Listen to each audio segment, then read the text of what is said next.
seeded Zamboanga versus the 5th ranked Quezon. Too close to call for this matchup.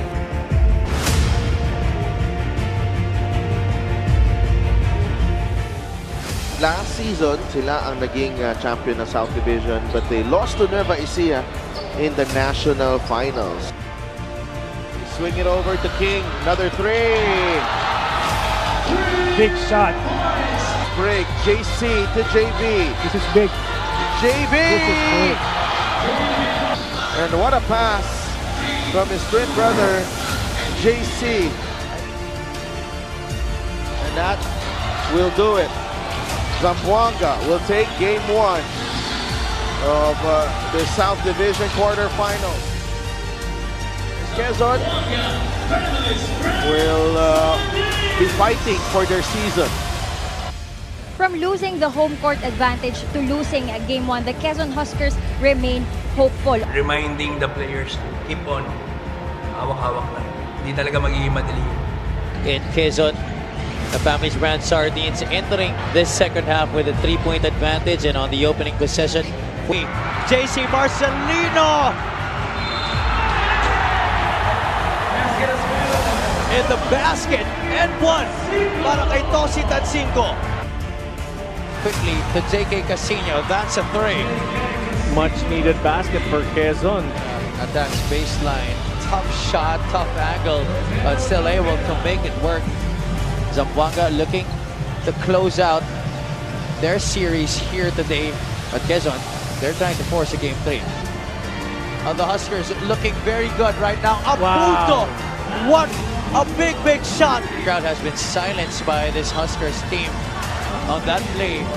Quezon looking very loosely on the break. It was like a wave, up and down, but it ended up in, as you would say, as other people would say, an upset.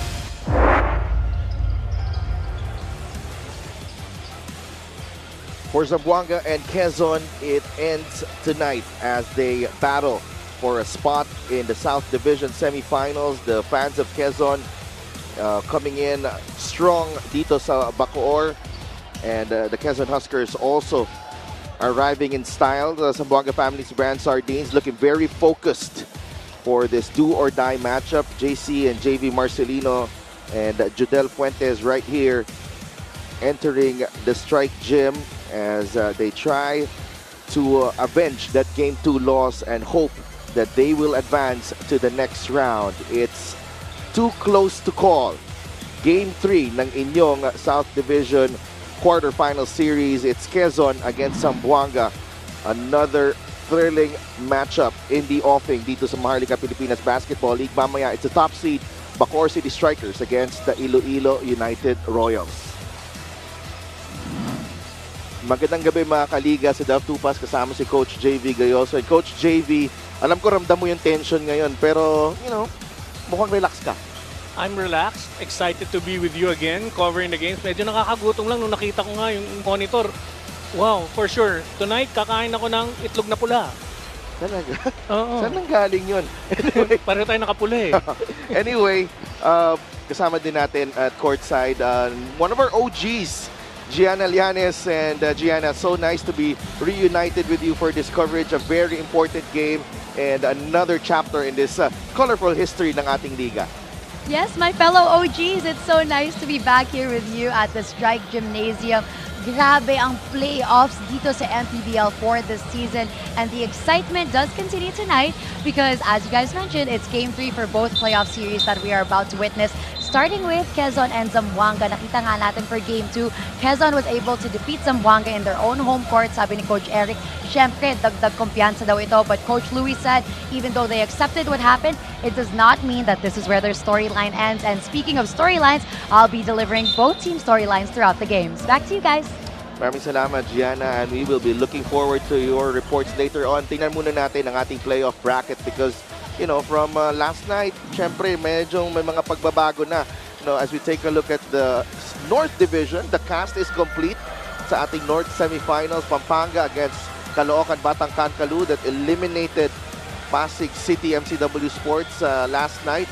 And dito naman sa kabilang side, wala pa hindi pa to kompleto because we will have Bacoor and Iloilo later on. And of course, itong game na to, Zamboanga against Quezon, and Jensan and Muntinlupa are still going to contest that other berth and the right to face Batangas in the next round. And balikan natin itong matchup natin. No? It's been one hell of a series itong Zamboanga and Quezon and Coach JV. And no, kailangan itong mga players natin magpakitang gilas in this all-important game. JC Marcelino, staying, within consistency, nandun naman. But yung performance niya nung game 2, 7 of 21, obviously not the usual efficient JC Marcelino in that game. And these are the times he has to make other decisions of creating for his teammates because everybody's attention is to JC. So, kailangan talaga tonight's ball game, maghanap siya ng ibang kakamada para sa team nila. Pag-isapan naman natin sa kabilang panig, Al Francis Tamsi, he was the best player of that game 2 victory. But sinabi mo nga, you and Javi agreed that it wasn't just an Al Francis Tamsi show. It was everyone stepping up, but he did make some big shots para sa kanyang kupunan, and that helped lift itong Quezon Huskers to that victory. It was his effort in the end that really made us decide siya talaga magiging best player. Pero tama ka doon, we decided this. Pero yung buong team talaga, kaya napakahirap. Ito, 13 points for him. Crucial field goals for 2, and even his 3-point shots, crucial shots in the end, made him the best player of that game. Al Francis Tamsi took 6 more shots from game 1 to game 2. And yun nga, balikan natin itong laro na to. Quezon with a 65-58 win. Actually, Zamboanga was ahead by 8 around the 7-8 minute mark na itong third quarter ng game na to. But anong nagbago doon for Quezon, Coach JV? Well, suddenly, umiba ang timpla ng laro ng Quezon. They made extra passes. Here we see a couple of runs. They had touch passes that became unpredictable on offense kung sino babantayan. Biglang lumamang ang Quezon, hindi na nakarecover itong Zamboanga. And then you notice the disparity as well, and from the free throw line, 21 of 28. It shows you yung aggressiveness ng team ng Quezon in that ball game. Well, they didn't want to lose in Zamboanga. Kung matatalo man, dun na lang away from the home court advantage ng Zamboanga. But I think they can pull off an upset tonight, itong Zamboanga team. Yeah, definitely. It's too close to call nga, sabi nga natin. When it comes to this matchup, a lot of the focus has been on the Stars, but meron tayong syempre yung supporting cast that have been equally important. 2 of those players are JV Marcelino on the side of Zamboanga and Rodel Gravera for Quezon. Rodel Gravera is actually one of the breakout players of this Quezon team nitong season na to, and he's done well when he has been entrusted by Coach Eric Gonzalez. Oo nga, ang kagandahan doon, parang mayroon silang bagong alas na hinugot. Kaya kita natin, Gravera really played a great game. He contributed well.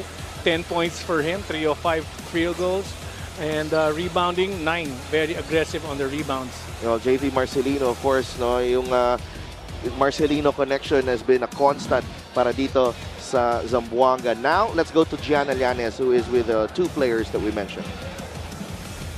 Yes, for our player matchup, we have JV Marcelino from Zamboanga and Rodel Gravera from Quezon. I'll start with you, JV, bilang ikaw ay isa sa mga veterano ng koponan nyo at alam mo talaga ang sistema ng Zamboanga. Ano yung naging mensahe mo sa mga teammates mo para makabawi kayo from last game? Ayun, stick pa rin kami sa game plan ng mga coaches kasi alam naman namin kahit natalo kami, lumaban pa rin kami hanggang dulo. Kaya yung may konting reverse sa mga game plan, pero stick pa rin talaga kami sa game plan ni Coach Louie. Thank you very much, JV. Ikaw naman, Rodel, tatanungin kita. Kasi nung game 2, you were able to defeat Zamboanga in their home court. Ngayon naman parang ginawa yung home court nyo. Itong Strike Gymnasium, you have your own band, your own crowd here. Pasalamatan mo naman lahat ng dumating dito, galing Lucena pa, para supportahan ang Quezon Huskers. Ayun nga, maraming salamat sa mga taga-Quezon at saka sa pupuntahan nyo dito, sa effort nyo at saka sa mga nanonood sa kanilang bahay. Maraming salamat po. Thank you very much once again. That was JV Marcelino and Rodel Gravera. Turning it over now to our Coliseum barker, Richard Tampos, for the start of the game. Right team, Bacoor City, Cavite. and welcome to Game 3, sudden death match between Zamboanga and Quezon for the South Division quarterfinals on the Nexus 88 Gaming. Manny Pacquiao's Mpbl Season 5 playoffs, presented by Extreme. Join me in welcoming the starters from both teams. Let's begin with Zamboanga Family's Grand Sardines. Small forward number 2, Judel Fuentes. Playing center number 7, Jason Grimaldo. Power forward number 27, King Caralipio. And from the guard line, the twin turbo, JV Marcelino, and the reigning MVP, JC Marcelino. Their head coach is Louis Alas. His assistants are Arnold Contorno, Gilbert Castillo, Cesar Paulhead, and Francis Allen. Team representative Antoinette Roque. Basketball operations head Nini Arquiza. Team governor Ram Raham. The team manager Alvin Muñoz. Team honors TP Cao and Miss Anita Cao. Now starting for Quezon Huskers. Starting at center, number 5, Simon Sandagon. At forward, number 12, Rodel Gravera. The other forward, number 24, RJ Minerva. Starting at guard, number 25, Al Francis Thompson. Point guard number 29, Alvin Abundo. Quezon Huskers is led by Eric Gonzalez with Nash, Rosella, Richie Dixon, Ed De La Torre, Luis Nolasco, and Jonathan De Guzman. Team manager, Attorney Don Capunan. The team owners are Congressman Mike Tan, Governor Doc Helendan, and San Andres Mayor Ralph Lim.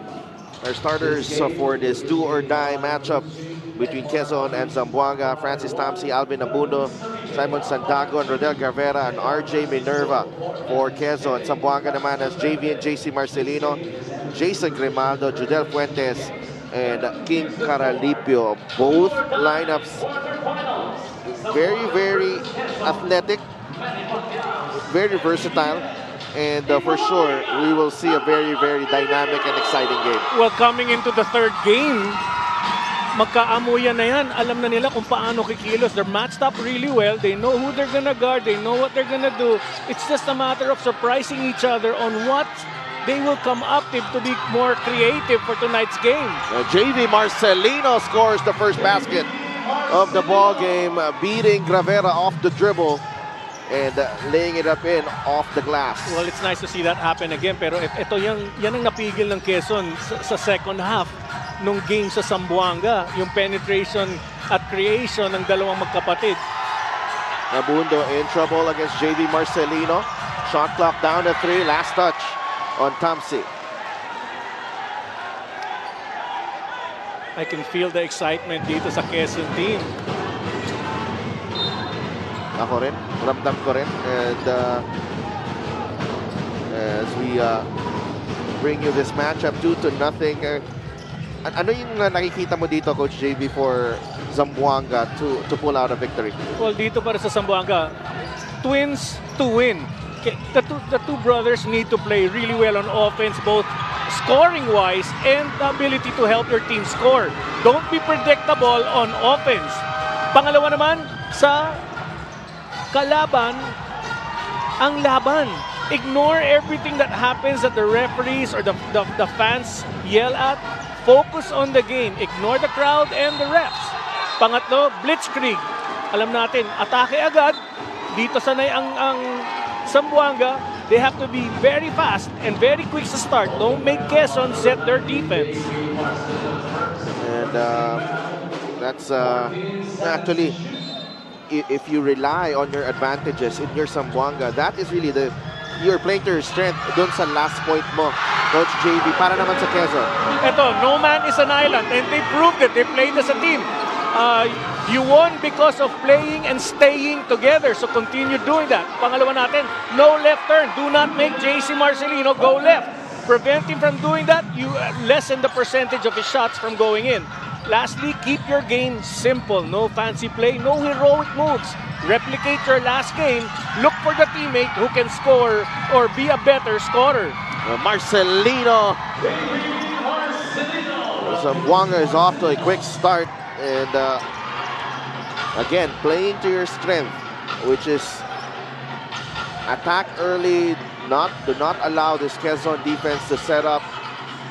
And nakita natin itong capacity ng Quezon with their defense. Ang haba, very versatile, very athletic. And there you see an example of that. Gravera, Minerva, Sandagon combining for the stop. And you pointed it out, Sandef, yung depensa nga ng Quezon has improved immensely. Ang hirap i-penetrate ngayon, although first move ni JB Marcelino nakalusot sa kanan. But that was one of the rare times. Ito makikita natin, third game nga ito, alam na ng Quezon kung paano sila kikilos para hindi madali ang tira ng Zamboanga. Take a look at this fast break galing kay JB Marcelino. Early assist para kay JC Marcelino. Dalawa lang yung assist niya in that last game. Took 21 shots. Abundo. The kick out. Minerva for another three. No. Gravera puts it in. Oh boy. He could, ito yung X factor. Shaping up into an X factor here for Quezon. Ito si Rodel Gravera. Well, ang kagandahan dito, they're stepping up their game talaga itong Quezon. Second chance opportunities, lamang talaga ang Zamboanga over Quezon. 18-14. This time, bumabawi na siguro. Yan ang kagandahan ng series, ng third game. Because when you get to several games after the first two, nagkakaamuyan na, everybody's relaxed, everybody knows what their capabilities are, and they just adjust to the situation sa game. A nice move from JC Marcelino, attacking baseline and scoring on that push shot. Every time he goes left, Sadel, mataas talaga ang percentage niya. Ang hirap. His left hand is blocked. That's a miss. Sandagon cannot control the rebound, but there is a foul. That reminded me once upon a time of a Dennis Rodman rebound, offensive rebound. This move of the game is brought to you by Nexus 88 Gaming. A simple baseline attack. Going left. Oo, yun na eh. Sabi mo, ayaw mag-turn. Dapat hindi tinapat-turn left. Oo. Tamsi fakes the pass. The teardrop doesn't work. Sandagon puts it in. And this early, we're seeing ito yung sinasakripisyo ng team ni Coach Louie. You match up Jodel Fuentes to a Gravera and offensive rebounding all of a sudden becomes a problem for you. Well, at least nakafocus na talaga ang big men. They're not wasting their position by staying outside. There's a triangle offense set pag may tumitira ang Quezon, and that's why they have favorable numbers getting that offensive rebound. Here we see three guys, three orange jerseys. Ayun, biglang naiiwan na because Grimaldo has to help. Has to help. And then you are left with one of the Marcelino twins and King Caralipio, and obviously Sandagon and Gravera will have the advantage there. Ang kagandahan pa doon, dahil nakaka-second chance opportunities ang Quezon, napapahinto ang fast break ng Zamboanga. Let's go to Gianna Llanes. We all know it'll be a good game as both teams celebrated no injuries on their lineup for today. And even though Coach Louie himself is facing a little bit of a cough and cold, he is the perfect testament of Zamboanga's mindset. Sa ganitong klaseng playoff series daw, more than physical health, mental health is most important. Sa first two games sa series na ito against Quezon, napansin ni Coach Louie na strong ang start ng Huskers at talo ang kupunan niya sa rebounds. So the saying for today, do not waste time and energy on the things you can't control and focus on what you can control. Si Dalton JV? Maraming salamat, G. Thank you, G. And sa kalaban, ang laban. Oo nga. Yun yung point number 2 mo. Point ko nga doon. Pero maganda pinopoint out ni G, no? I like the way Coach Louie tells his players. He notices the excitement and the the confidence dito sa Quezon team, and they have to play against that even higher level pa of confidence kailangan ipakita ng Zamboanga players. We're tied at 8.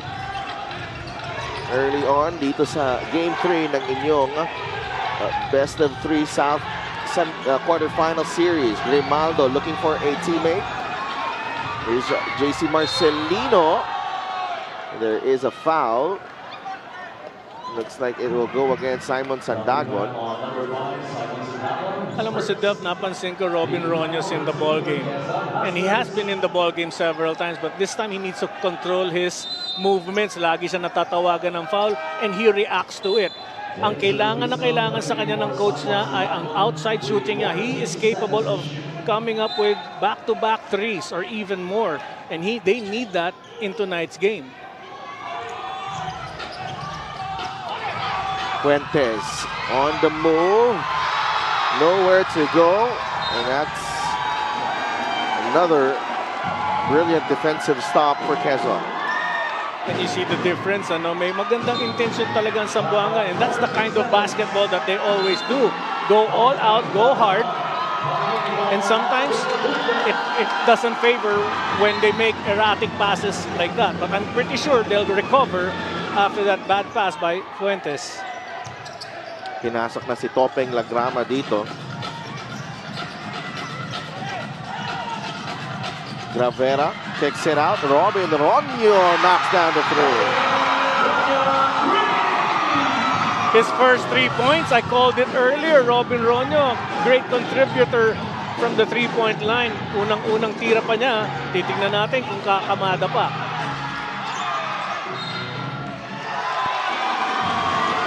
And Quezon obviously energized by these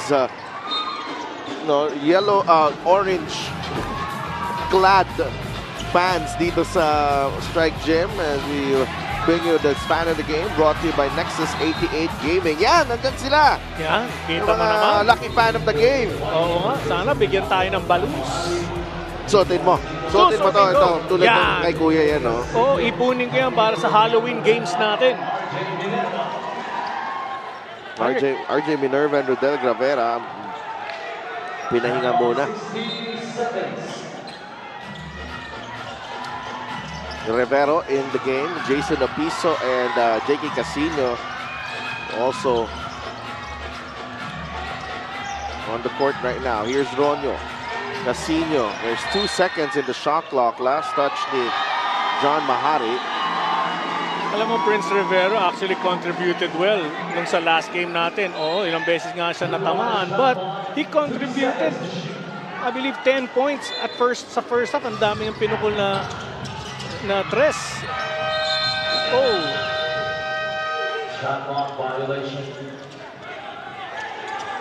And that's a turnover.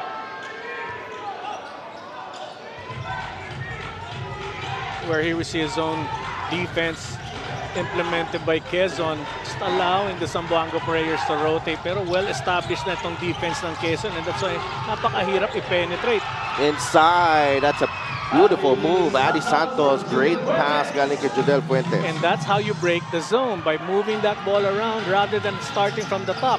Create and make that extra pass. Lagrama gives it up to Ronyo. Pinapahirapan ni Mahari. Ronyo finds Rivero. Prince. Swiped. Nakuha ni Mahari. Tuloy-tuloy for the 2 points. Yan ang tema ng score ng Zamboanga so far, Coach JV. Totoo, nag-uumpisa sa effort play ni Adi Santos. They steal the ball and make that quick run. Mahari with the finish. Here's Lagrama.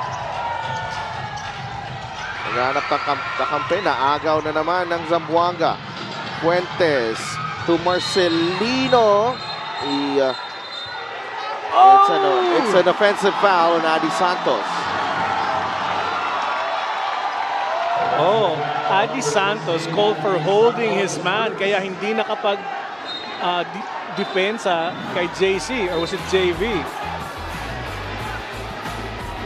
There you go, Adi Santos. Ayun, may konting hawak kay Casino.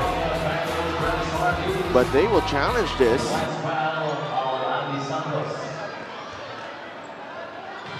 Because if it wasn't a foul on Andy Santos, that could have been a call against Casino. It could have been. Didn't look like, from our angle, didn't look like na nakakapit si Adi Santos. Titignan natin sa ibang angulo ng mga camera natin kung may makita silang ano eh. Kasi yung referee was the opposite side kung may nakita silang holding. And what a start to this ball game though, Coach JV. Ang taas ng intensity, you can feel the energy. And syempre, itong mga fans ng Quezon really showed up here. I had some notes earlier done, no? Itong for Zamboanga. Just in case somebody asks me. And I was the initial observation I had from the previous game when we covered it in Zamboanga was that do not allow Quezon to set on their defense. Because pag hindi ka makascore, nafa-frustrate yung players ng Zamboanga. So they try to capitalize and come back.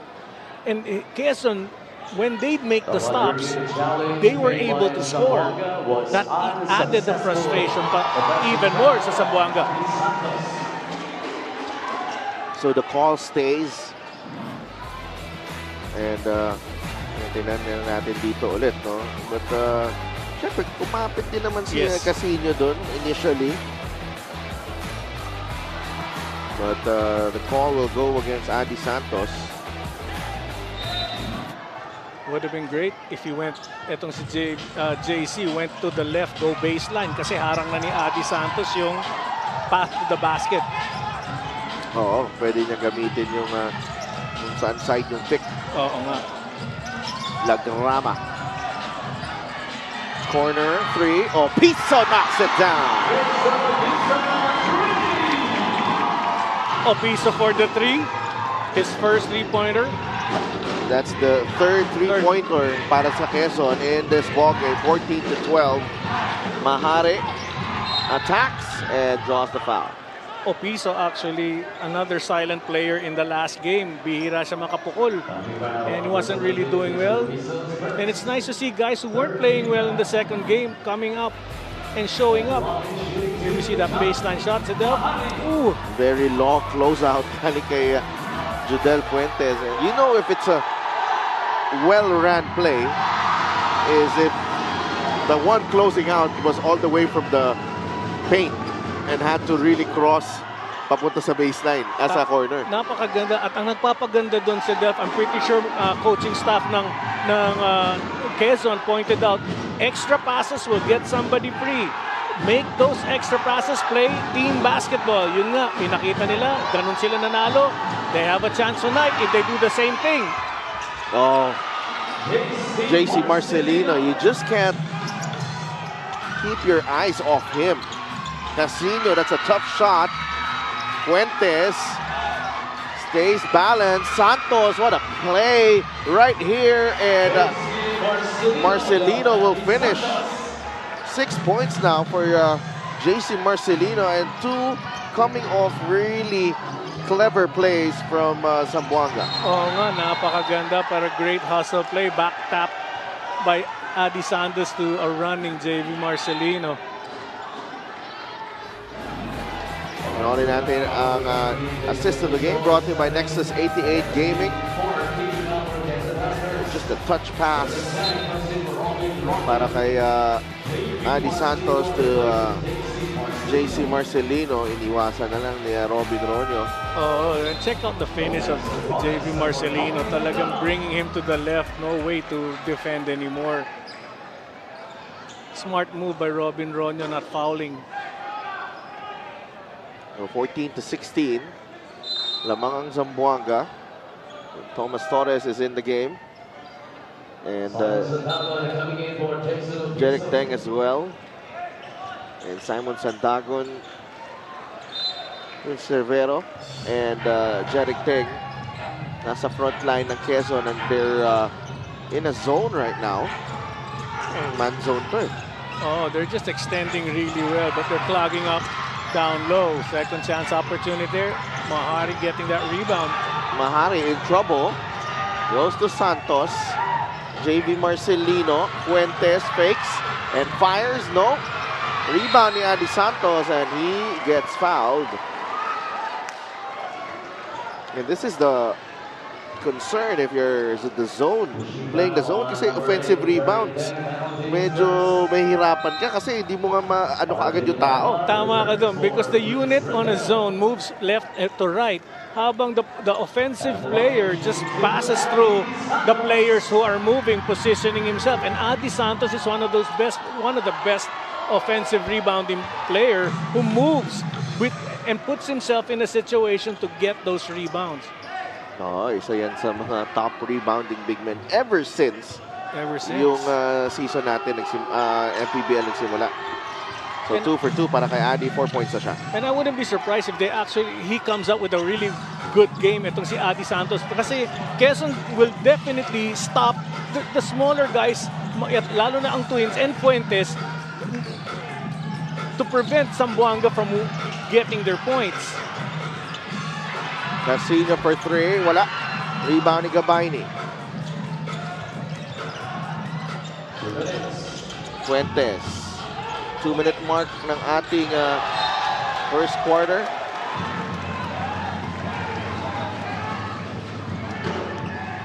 (18 to 14).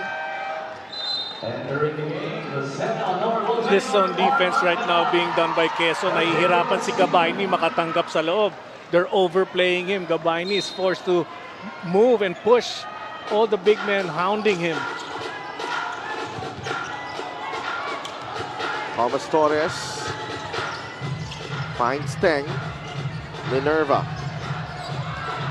Mayor Mark Alcala of Lucena is in the ball game. Here's Teng. Finds Alcala for 3. Yes!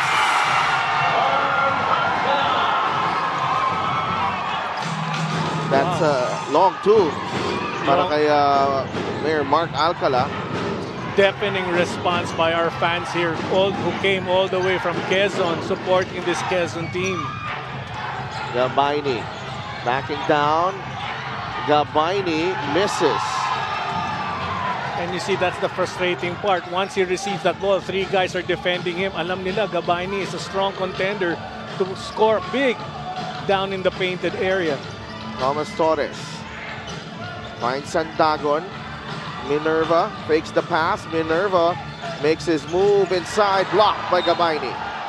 What a defensive stop by Gabayni.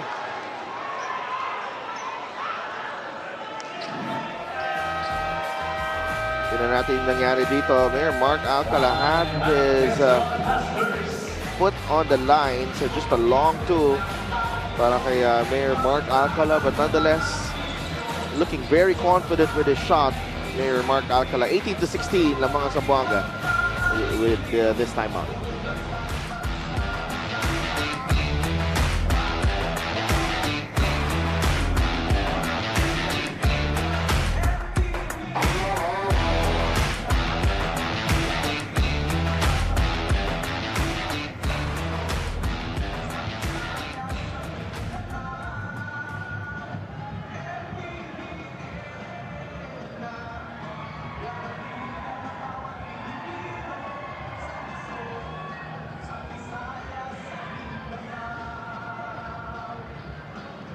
Ang Liga ng Bawat Pilipino, mapapanood nyo na anytime and on any device sa pinakabagong sports app na Pilipinas Live. Download and register na for free. So, pangdagdag sa inyong platform na mapapanood yung Mpbl. What an exciting ball game sa Delft. Ito makikita natin. Commissioner Kenneth. Emer Oreta, of course, Rudy Distrito, and Satar Macantal. Kagabi, ginabi din kami dun sa Caloocan eh. I noticed. But I didn't cover. I was just watching the game. Saya. Grabe. Miscommunication there from Torres and Alcala. Ito talaga napakahalaga sa isang crucial na do-or-die game. When you have unforced errors created, very tough to recover.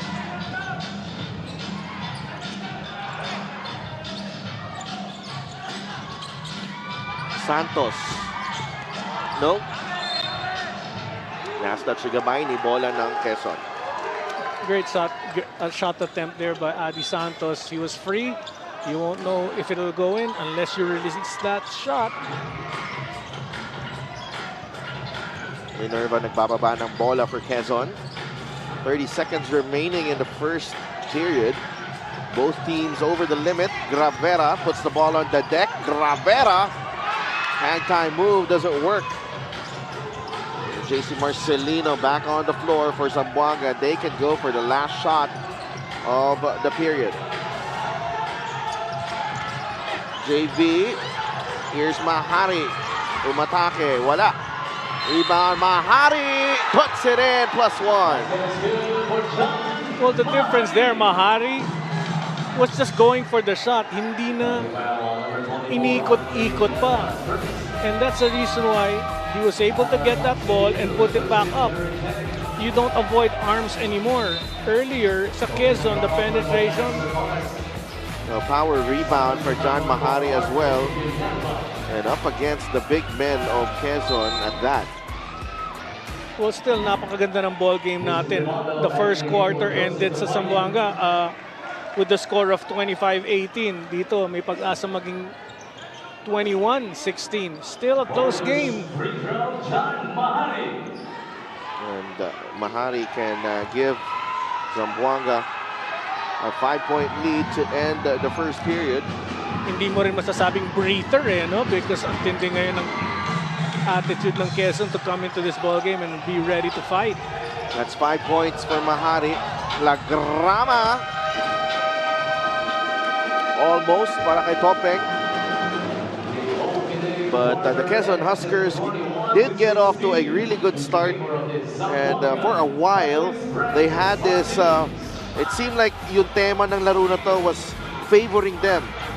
Pero ito nga Zamboanga, just too much JC and JV Marcelino after that early good start para sa Quezon.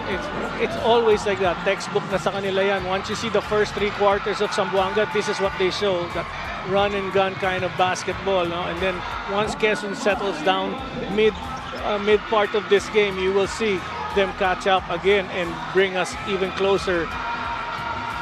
And that's JC Marcelino, 2 of his 6 points in the first period. 21-16 at the end of 1. We'll be right back.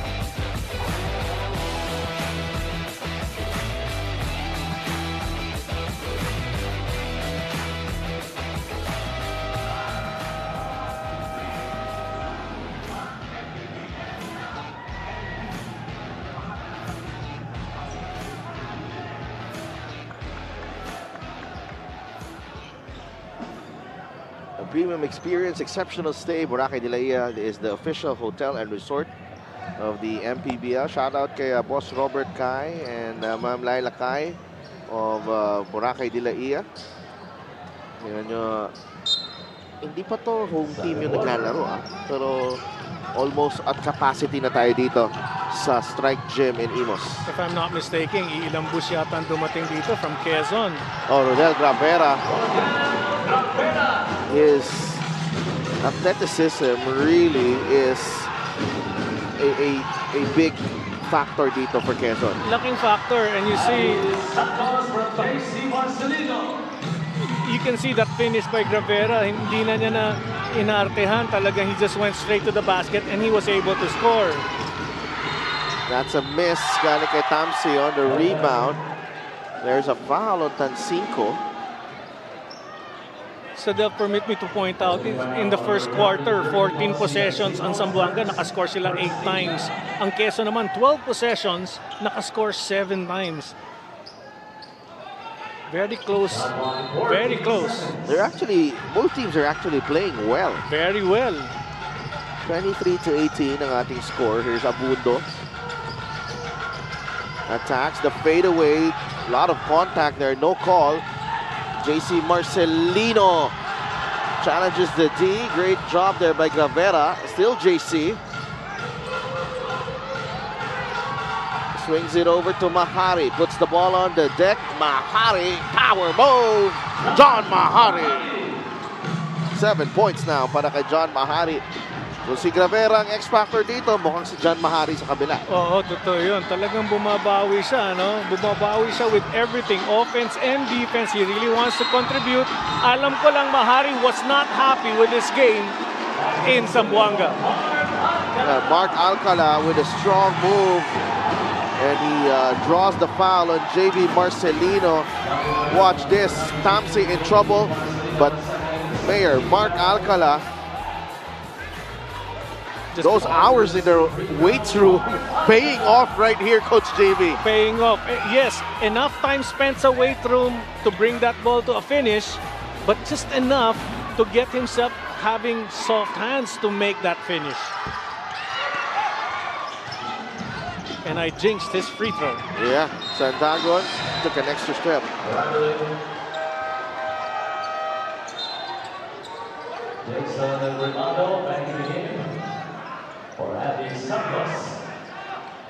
Well, an extended zone pressure right now being applied by Quezon, meeting them halfway.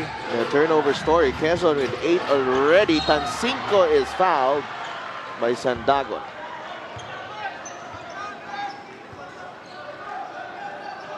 Number 5, Simon Sandagon is second. First team foul. Subdivision.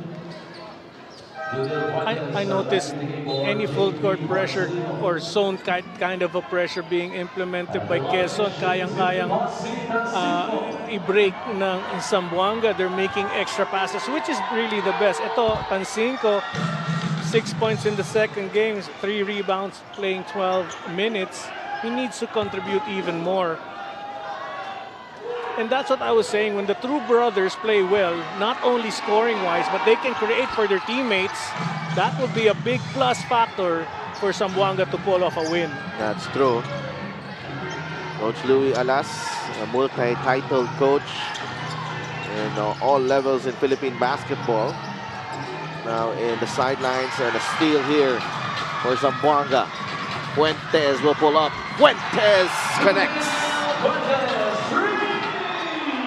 5 points para kay Judel Fuentes, and we have our first double-digit lead of the ball game. Well, Tomsy was upset na agaw na ni Fuentes, but he didn't even make an effort to run back down on D. Oh, great steal there by Grimaldo. Tancinco, that's a hard foul from Rivero, and again, Quezon having problems with the press here. Well, that's where composure really plays a big factor. Zamboanga, because they're the ones applying the pressure, they know that all they need to do is create 1 or 2 errors that will get the brain, the mental focus broken dito para sa Quezon. Rivera lost the ball. They're trying to give up the foul, and he's actually going for the ball as he fouled Tancinco right there. Just a regular foul. Regular hard foul. No, they were checking if kung kailangan tawagan ng ng unsportsmanlike. I want to share my feelings towards that. There's only one way to give a normal foul. It has to be a hard foul. And that's how I was brought up, and that's how I was during my era, ganun talaga. And that looked to me like it was just a hard foul. Tancinco is back at the line.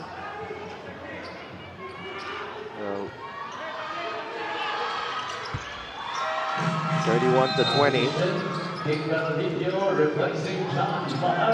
John Mahari, terrific job off the bench. 7 points across his name. And you can't actually write down the effort plays he gives and provides for this team. That's true. But Caralipio, he comes in, another scorer.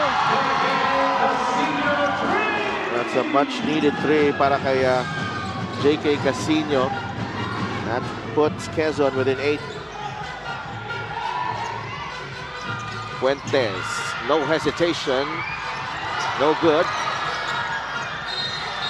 Ronyo diving for that loose ball. There's a foul. What a lucky break for Grimaldo. He was just moving and the ball lands in his hands. And a piece of nice look to J.K. Casino. And nothing but the bottom of the net on that shot from Casino. And you can't really say that was bad defense, but Caralipio's hands are right there. Three-point shooting, 1 of 6 for Zamboanga, 4 of 10 for Quezon. Tres ni Fuentes. Caralipio rises and scores. Wow. They're bringing into Bacoor itong Zamboanga that sour taste they felt when they lost to Quezon back home. Here's Lagrama. 10 on the shot clock. Casino drives, baseline. Kick out to Ronyo for 3. That is short. Rebound, Marcelino. Quickly to Tancinco. With a Euro step. Tossi Tancinco. 5 points. You are mentioning earlier he should contribute, and he has in the quality minutes that he's been in. Yeah, they've been getting nice production from Mahari, Tancinco, Lagrama, ball fake. Sa dami ng ball fake, may sasabit talaga. May sasabit talaga. And if you don't actually make an attempt to stop him, Lagrama can finish. Kayang-kaya niya mag-score din kahit napakaliit. Watch this move of the game brought to you by Nexus 88 Gaming. Tossi Tancinco. Now you see me, now you don't. Just a beautiful finish on that sidestep move. It's a 12-point lead for Zamboanga. And I'm really happy to see a lot of great moves being shown on our replay for our sponsors, no? And that's because of the players just doing great, playing great basketball. Opiso with the prayer. Another great defensive stand for Zamboanga. Caralipio puts the ball on the deck. Swings it over to Marcelino. JC jumper, no. Rebound, Opiso. Untik ng maagaw, recovered by Minerva. Topeng is fouled by John Mahari. Clothesline defense. Number 99, John Mahari is first.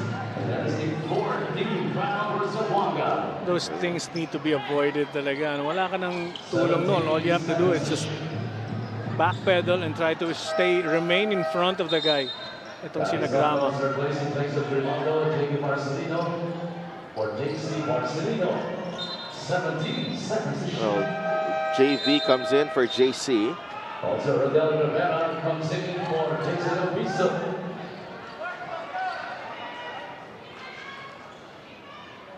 I'm happy to see that the lead right now by Zamboanga is not because of three-point shooting. It's because of just hustle plays, getting points in the paint.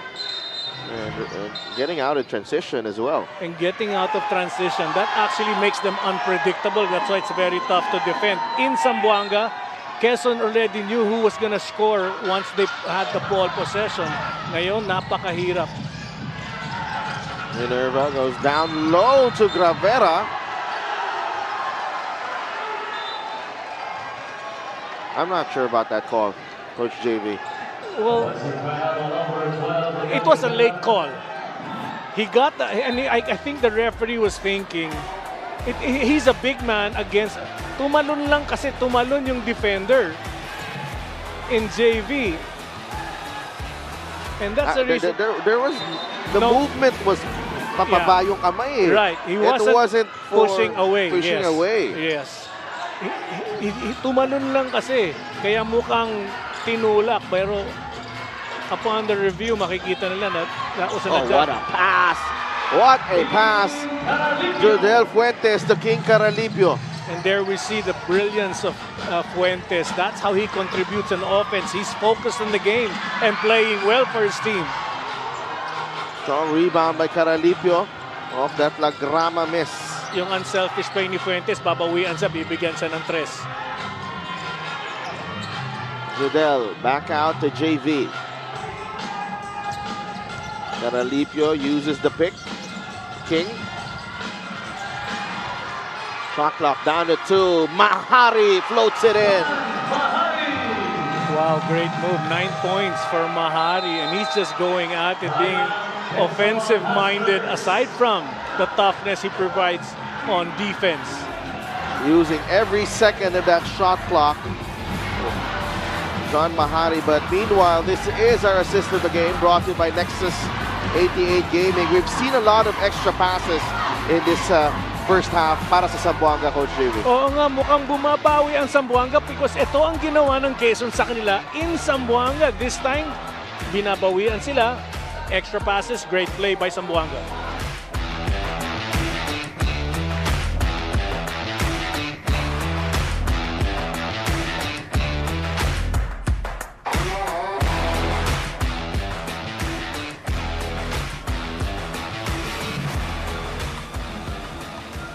Kwento ni Coach Eric kahit daw nakadagdag kumpiyansa ang huling panalo nila, he spoke to his players after Game 2 to remind them, yes, we won, but it was not an easy win, reiterating that last huddle, saying, we expected a close game, so we cannot let ourselves get carried away. In his words, composure is the name of today's game, and also trusting your gut to do what is right. Ang crowd nga na ang nakaka-motivate sa kanila ngayon with the Quezon fans traveling all the way from Lucena. Sabi ni Coach Eric, when we are not at our home court, we embrace all the help we can take. And at this point now, that is their biggest motivation. Back to you guys. Maraming salamat, Gianna, for that Thank you, G. report. And, you know, kailangan eh. Kailangan mo lahat ng naka-orange dito. Nagdadasal kasama mo. I like what Gianna said, no? Composure talaga napakahalaga because the composure will give you the proper decisions to make if you see not being erratic in your movements. You can see everything well, everything floored out, and then the good decisions will come. Tignan natin kung makaka-adjust because they have to weather the storm that Zamboanga is known for giving. Gravera. Shot clock winding down. Rodel attacks and scores. 7 points for Gravera. Another point by him without being fancy. Oh, Fuentes, what a move. He gets his own miss. Sadya yata, mukhang assist sa kanya, sa sarili niya. A Larry Bird move. Ito, from the rebound, gets it. Pero kay Larry Bird, straight up eh. Galing ni Judel Fuentes doon. Kaliwa yung ginamit para ma-release agad ang bola. And the smartness of that play, no? He knew where the ball was gonna go. That's why after the release, he was the only one there to get the rebound. Alam niya kung saan papunta. Easy put back for Fuentes. And the lead is ballooned to 17. 4.5 minutes remaining here in the first half. Ganda na pinapakita ng Z-Fam. Alam mo ba yun? Z-Fam? Zamboanga families. Oh, I was making my a bit of research online. In short, nagsuscroll ako sa Facebook. Yon. Kaya nakita mo ang Z-Fam. Oo. Comment section eh. Z-Fam pala yun. Bawi tayo, Z-Fam. Z-Fam. All right. Now I know. Oh, now we know. All right. Let's join the trend. Fuentes caught with a push. Hindi pala push. Shove. Shove to the max. Jerome Teng making hit. Alam mo, ako na. Kasi yung tiwala ko sa kanya eh. Nagmimintis eh. Ako na. Aawain ni Papa Alvin. Ako na. Oh, kita mo? The split at the line for That's confidence. Zerteng.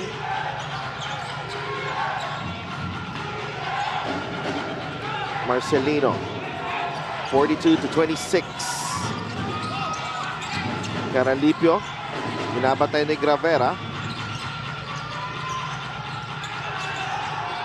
JV on the move. JV. Basket. Plus the foul. Well, I did mention 6 points for JV Marcelino. I did say don't make him go left, but JV's the other guy, and he's not supposed to go right. That's the second time he penetrated right side, and he scores. Well, this is not an easy task para kay Rodel Gravera. We've seen him getting beaten off the dribble a few times already. Oh, Fuentes taking that ball away from Gravera. Sa biglang nawala yung intensity ng Quezon. I mean, they get the rebounds, but they're not really protecting that ball. Fuentes just threw it up. A 24-second violation.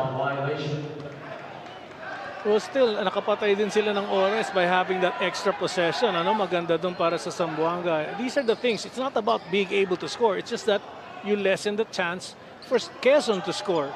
And now they play set defense against this Quezon squad. 3:37 remaining in the first half. There is may tinitingnan ng ating mga game officials. Incident away from the ball.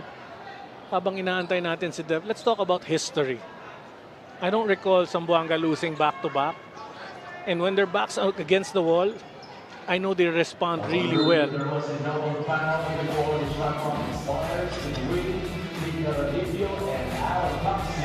So Al Tamsi and King Caralipio right there in the middle of your screens. May extra motion yung parehong players.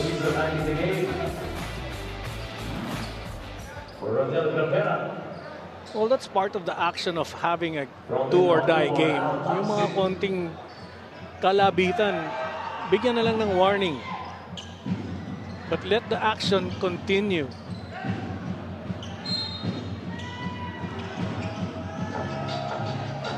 .335 remaining in the ball game. The first half ng ating laro. 44-26. Good start here for Zamboanga. Quezon searching for answers.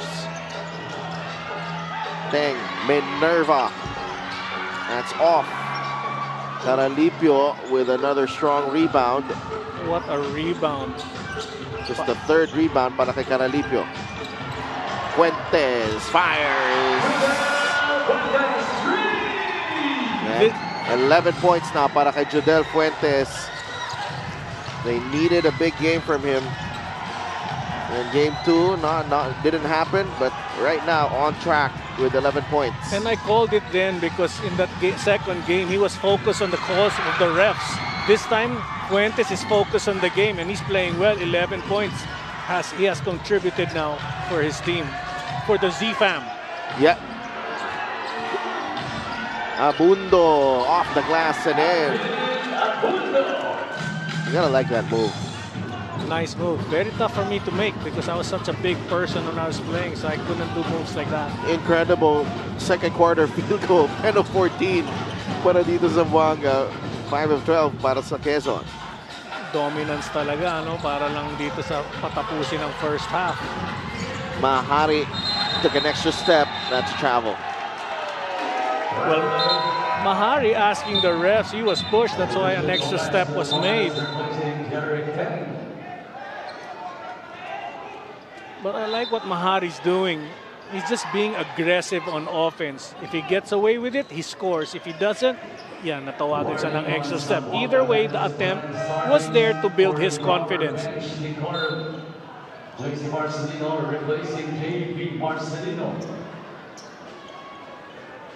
Just when you think you've gotten them, itong Zamboanga, to slow down a bit, JC Marcelino comes into the ball game. Torres in the game. 2-minute mark ng ating second quarter rather. Ooh. There is a call away from the ball again, and that will mean free throws para dito sa Quezon. So, JC, I believe, was called for doing the tango.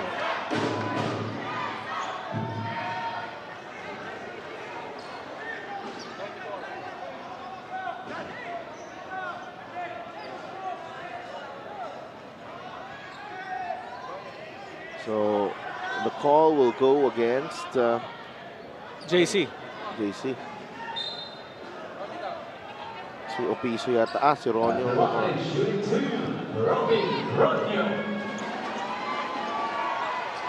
Robin Ronyo at the line. Take a look at his Game 2 production. 4 points lang. 2 of 8 from beyond the arc. But maganda naman yung kanyang pinakita ng mga kakampi niya. Yeah, pero whatever Robin Ronyo does, if he does not reach double figures, yun alam natin na kulang ang kanyang ibinigay because this guy can score. He has a lot of his heart should be complemented by his three-point shooting, which often nangyayari in the past. 17 points ang kalamangan dito ng Zamboanga.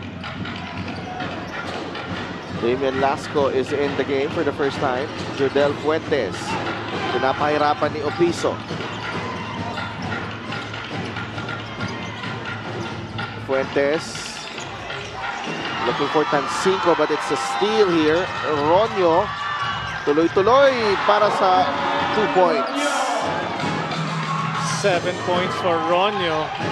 You'll know this guy won't stop scoring all night. Lasco to Caralipio for 3. No. Minerva. Medyo napalakas ang pagkuha ng rebound ni RJ Minerva. Alam mo, napakaganda na. Nakapigil na sila.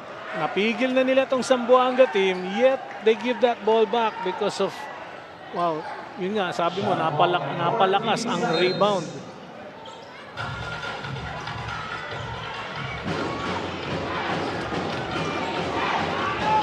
Lasco gets the inbound.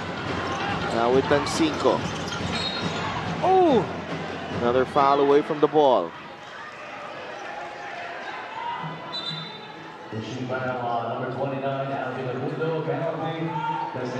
You know, sometimes calls like this I don't like because it stops the momentum of the game. Gumaganda na yung eksena natin and then suddenly, from far away, from a far distance from the ball, a call is made. Yun nga, no? Damian Lasco at the line.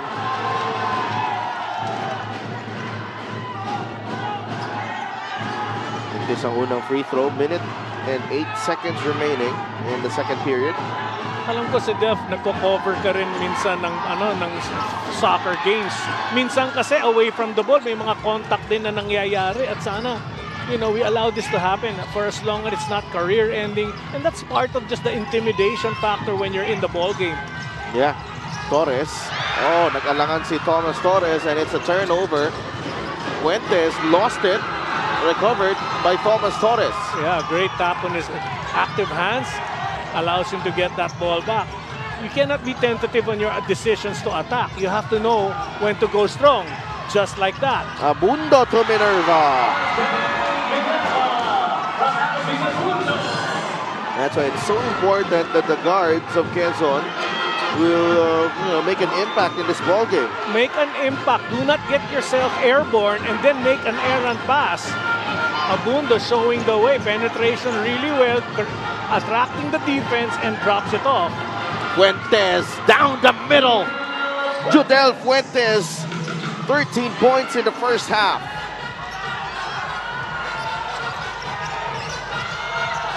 Two seconds remaining. Abundo has to fire. Yes!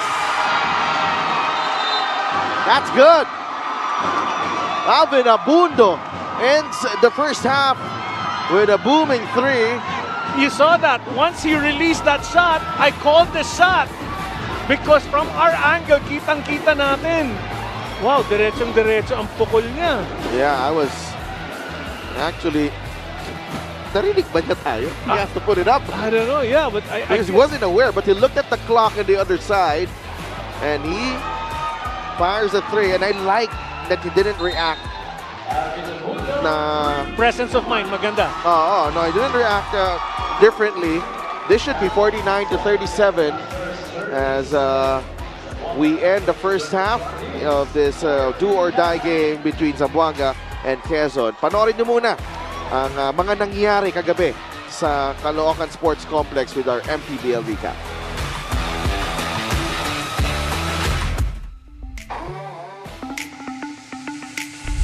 Good evening mga kaibigan. Welcome to MPBL Recap. We are now going to talk about that Game 3 of the Clash of Dark Horses. Number 4, Caloocan Batang Kakalu against the number 5, Pasig City MCW Sports in their best of 3 matchup dito sa ating North Division quarterfinals. What a series this was, Coach Mike. Again, one of the closest series or perhaps the closest series that we've had so far sa ating playoffs. And today in Game 3, Caloocan was able to vanquish Pasig City 68-60 in Game 3 of their best of 3 quarterfinals matchup. What was the biggest difference here in this game, Coach? We talked about this in the top of our coverage. In-game execution, yan ang magandang ginawa ng Caloocan today. Yeah, and very intentional yung mga ginawa nilang executions in the end. Lalo na it mattered how they started. I mean, they started the game involving Gab Espinas getting his shots, leading up to the first 2 points of his 15-point production for today. But really, yung camaraderie, yung being together in the battle and sticking to the schemes, it's really what did this game in favor of Caloocan. Espinas really had a good game, top scoring with 15 points in this match.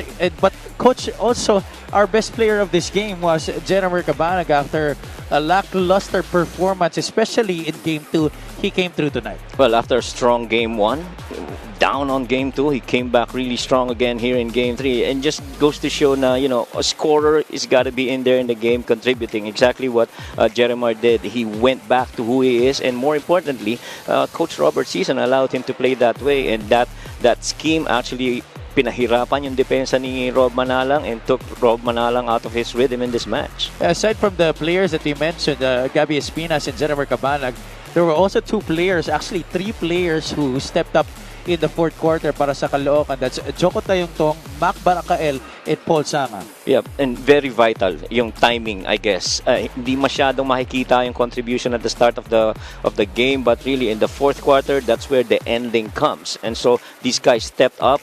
Huge shot from the outside by Mac Baracael. Paul Sanga coming off staggers and pin downs, making those shots from the outside. And Joko just being Joko, being crafty and being high IQ'd in those situations. And for Pasig, it was really unfortunate that Ryan Costello and Kenny Roca Curva had to exit the game. Costello picked up a technical foul and an unsportsmanlike foul that forced his ejection, while Roca Curva fouled out with 5 in the start of our fourth quarter. And that was it for our recap of Game 3 of the Clash of Dark Horses, Pasig and Caloocan. Thank you so much, and tune in for more. This has been Javi Polania and Coach Mike Perez.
only one team will move on tonight.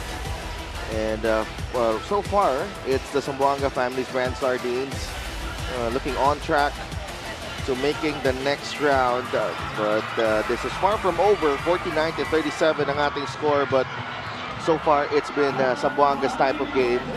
They are leading on almost every category on the way to a 12-point advantage. And surprisingly, we're not putting in field goal shooting there. And Coach JB Gayoso will try to break this down for you. Well, makita natin second chance points. Zamboanga nga 14-7, assists 14-8, inside points 36-16, fast break points 12-2. I did not include the 3-point field goals because it wasn't really much of a factor, although some were made, but it wasn't really a big factor. These are the contributing factors that I saw that gave Zamboanga this lead, and that's the reason why they're controlling the tempo. Mamaya sa keys to the game, check natin yung mga point out later on. Judel Fuentes, John Mahari leading the way, JC and JV Marcelino. Gusto mo yan, JC Marcelino, 6 points lang. Yes. But Zamboanga pretty much in control of this ballgame. Oo, totoo. Ayun nga eh. Ito makita natin Quezon. I'll go back to what you were saying. Ronyo and Gravera with 7 points apiece. Abundo and Minerva with 5. Yeah, I'll go back to your point. They're doing great offense. Itong twins, the two twins, and we mentioned that. Turbo twins. Yes, the Turbo twins. The Turbo twins. There you go. And these two guys are playing well. Bakit? They're moving that ball around. Two guys have more points than them, which is scary. Why? Because the game ain't over, and this is the time the two will outshine everybody by scoring. And if they continue to penetrate and create for his team, that's even better because they win because of their help with other people scoring. Very tough to defend a team with multiple scorers in their lineup. There was a technical foul on Zamboanga. Family's Brand Sardines head coach Louis Alas for violating the cooling off period. That's a first. Yeah. Ako nga, lumabas ako, nag-cool off din muna ako from you eh. Alam mo, talaga naman, tatawagan dapat kita. Late ka na dumating sa ating call time. I could have given you a technical, Sidel. Well, it's not part of the cooling off period though. Oh, okay. So you can't do that. But what I can do is greet my friend, my brother, Nolly Locsin, the tank. Uy! Happy birthday! Belated! Idol ko yan. Yun. Nolly Locsin. Pabugbog kita kay Nolly. Huwag naman. Taga Bacolod din yan eh. Baka Yun. ikaw ang ipabugbog namin. Oh, Gabayni puts it in. Well, Gabayni with his first 2 points, uma-action din because he had no contribution except for his presence on the defensive end. But this time, being aggressive, putting that ball in for his team. Tamsi, Minerva, the extra pass, Sandago, no! Oh, Gravera. That's basket interference. Look how high Gravera went for that putback though. Yeah, but you see on the replay, makikita mo yung extra effort ni Adi Santos always being there even if he's not part of the action. He actually changed the shot. Ito makikita natin. So there you see Adi Santos changing the shot. So they count the basket.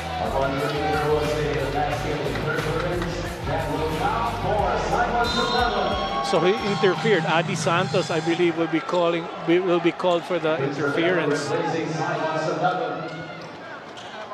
51-40. Balikan muna natin yung mga minention mo kanina. Well, here, Twins to win, and they're playing well. They're contributing in other ways, and they have two other guys scoring well. Napakaganda. A plus factor, sa kalaban ang laban, nakafocus yan. Fuentes is actually the person I'm pointing out, almost making a 3 there because his focus now is in the game and he's playing great basketball. Blitzkrieg, they started the run. Yung fast break points nga nila, napakalaki. Para dito, 12-2 para dito sa Zamboanga. And it's very tough to defend a running team. What about Quezon, Coach JV? Oh. Well, ito nga, makita natin, no man is a Lionel. Yes, they're playing tough defense. Yes, they're moving that ball around, but they're falling short with other factors. No left turn. I mentioned JC Marcelino, make him go right. napipigil paminsan-minsan, but it's JV who contributed by consistently going right. Stop allowing the Zamboanga players from creating. The third point, keep your game simple. Marami tayong ginagawang extra unnecessary errors because nga they want to be more fancy than the play simple basketball. Oh, Prince Rivero. Wow, just hopping up. Oh, the offensive foul dun kay Gabayni and had to medyo tinamaan siya. Had to be replaced. Abundo. They need a player like Abundo, very composed on the ball. And he's Vera Bomuelo. He draws the foul. Abundo actually is a great point maker. No, he sets everything up. Napakaganda. It's just that he needs scoring from the people he passes to. Rodel Gravera, 6 points in game 1, 10 points in game 2. And Gian Andianes has a report. Recalibration, that was the #1 purpose of Quezon's halftime huddle. A very vocal Jason Upiso tells his teammates, gusto natin manalo, pero wala tayo sa lugar. Thomas Torres adding, sa perspective ko sa bench, naririnig ko kayong nagsisisihan, huwag ganon. We are all here to win. Coach Eric puts his players back on track, encouraging them by saying, tumingin kayo sa salamin. Ako naniniwala sa inyo. Kayo, naniniwala ba sa sarili nyo? He mentions the opponent's turnover points and fast break points as their biggest challenge, adding, sa first half ang tumalo sa atin ng hindi Zamboanga, kundi sarili natin. But he concludes saying, don't worry, when we value that trust in ourselves and in each other again, we see games are won in the second half. Their first order of business, stopping Judel Fuentes and John Mahari. Back to you guys. Thank you, G. I like the things she pointed out. No, everybody's getting frustrated dun sa bench sila and pinagsabihan sila, hey, everybody needs to be composed.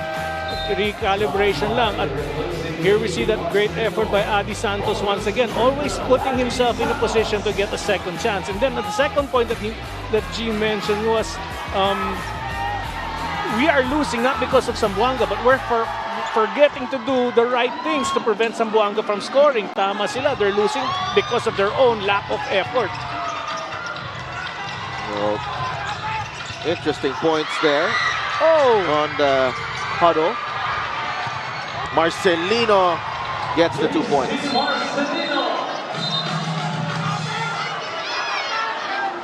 And extracurricular activities right here, right in front of us. Mahari and Tapsi. Oo nga, yung action nasa harap natin, kaso doon tayo nakatingin sa fast break. Would be nice to see that again. Although no call, I don't think there's a call made. Unless, oh, there is a push on the shot.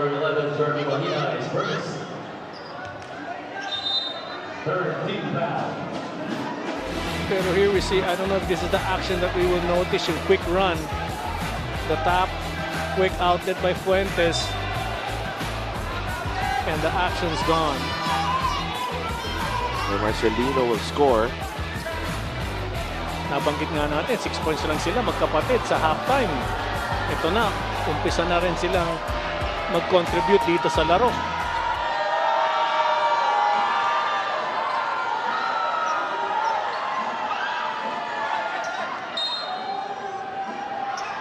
And fast break scoring, 14-2.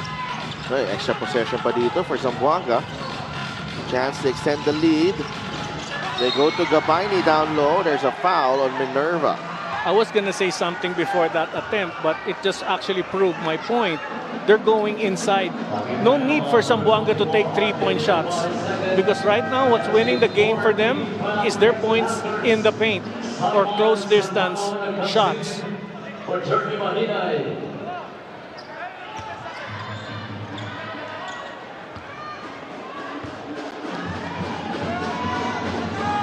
Gabayni misses on the first. Here we see some fans just spraying.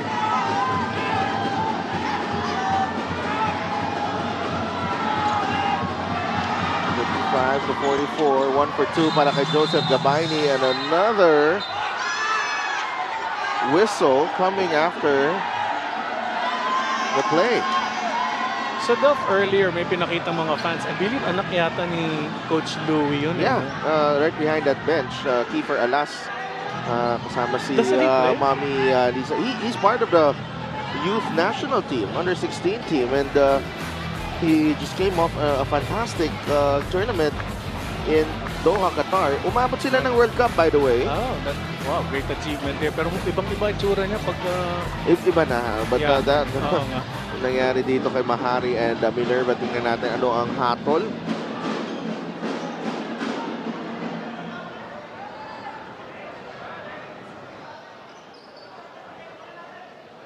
It's a double foul Double between foul. number 99 of Zamboanga, John Minerva, Mahari, his second, and and, number 24 of Quezon, RJ Minerva, his third foul.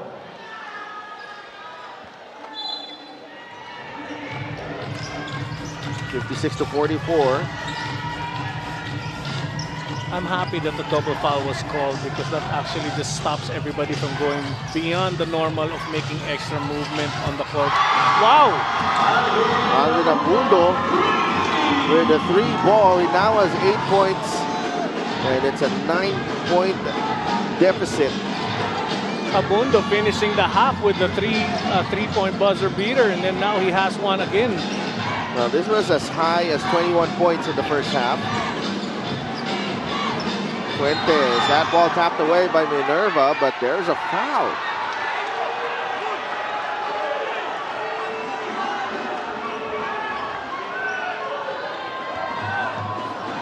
Quezon could not believe it. That's a 3-pointer right there as Marcelino went under the pick. Abundo makes him pay.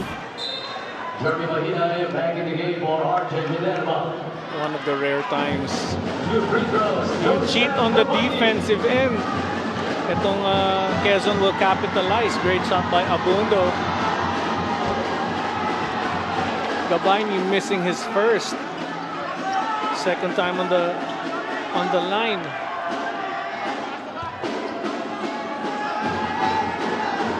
Three points, 3 rebounds, 1 of 3 free throws. Second going in for him, 2 of 4, 50%. No, 57-47.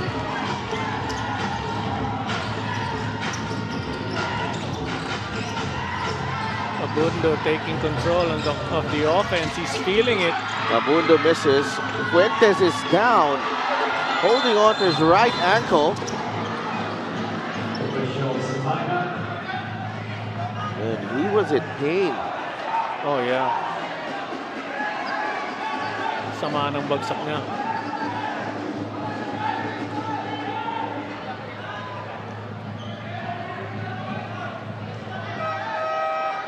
And that's scary thought, no?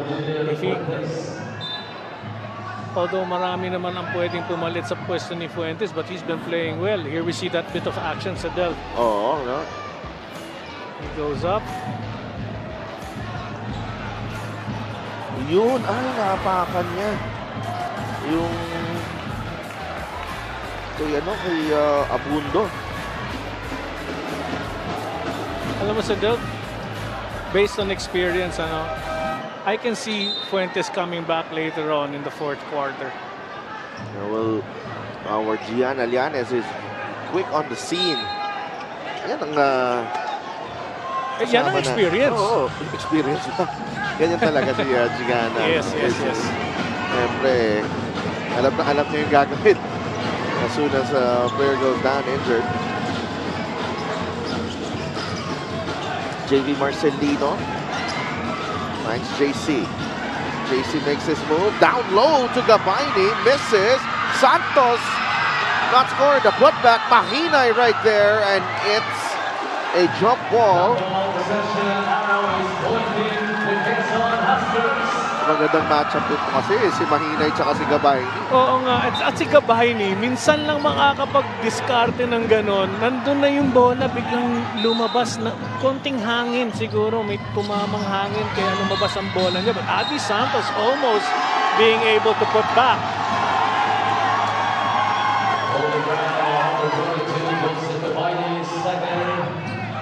Joseph Gabayne. 14 by Zamboanga. Joseph Rimando replacing Joseph Gabayne. Pahinga muna. Maganda sana dito because Joseph Gabayne was actually playing well. Yes, he was. Wasn't making his free throws, 2 of 4, but still his presence, he becomes an option eh. Oo, kaya medyo maganda yung counter kay Jeremy Mahinay. Takes out Gabayne out of this ball game, but Grimaldo naman, a defensive specialist, and a call against JB Marcelino. Number 19, JB Marcelino, penalty. That's the fourth foul of JB Marcelino. Naapat na. Huge call. JB Marcelino, 4 fouls. Judel Fuentes out with a sprain. Sino huhugudin dito ni Coach Louie? Well, Cyrus Tabi. Cyrus Tabi, another great contributor. Pero dun sa Zamboanga, Ignacio also got to play. Yung home court favorite dun sa Zamboanga. Wasn't able to contribute much, but could help. Yeah. So 57 to 48. So Cyrus Tabi, tingnan natin kung gaano ka-ready. Crucial playoff game. Inugod ka sa bench. At napakahalaga yun pag ikaw ay pinapasok, kailangan handa ka. Not necessarily to create. Huwag ka lang gumawa ng error. Tabi. JC Marcelino. Cyrus. Attacks. Hand time. Cyrus Tabi will not get the bounce. Rebound to Quezon. They get the stop. The Huskers down by 9. Abundo to Gravera. Hand off to Thompson. Back to Abundo. There's a mismatch down low. Mahinay against Marcelino. Jeremy. No. Gravera. Put back. Wala pa rin. Rebound. Ni Grimaldo. Back comes Zamboanga. They swing it over to Mahari. Mahari draws closer and puts it in for 2. Well, Mahari has been consistent. He's been doing that since the first half. That's his 11th point. He should be an option right now because everybody seems to be missing for Zamboanga, and Mahari has the hot hand. Gravera cuts and hits on the reverse. Alam mo sa Delph, nagiging replica ito ng game 2 because this is how Quezon slowly got closer, plus a couple of 3-pointers, but even then it was just ball movement by Quezon. Mahari fires, no. The one sa rebound, Sandagon. And just unfortunate for the Huskers right there. That's a tough break. Oo nga, momentum niya, natangay siya, nadulas ang kanyang paa, but here we see this bit of action. Assist of the game brought to you by Nexus 88 Gaming. Gravera from Abundo, who's been fantastic in this ball game. You'll see Abundo. Great all-around play by Abundo. Marcelino now with Mahari. Able to attack. And he scores. John Mahari is in the zone. 61 to 50. 13 points for Mahari. But see, great thing by Abundo. What Abundo is doing is attacking the scoring right now of Zamboanga, who is Mahari, forcing him to play defense after that great offensive move. This move of the game is brought to you by Nexus 88 Gaming. And John Mahari has been scoring in a lot of ways, a lot of different ways in this ball game. And immediately after that play, inatake naman siya ni Abundo, putting himself on the line.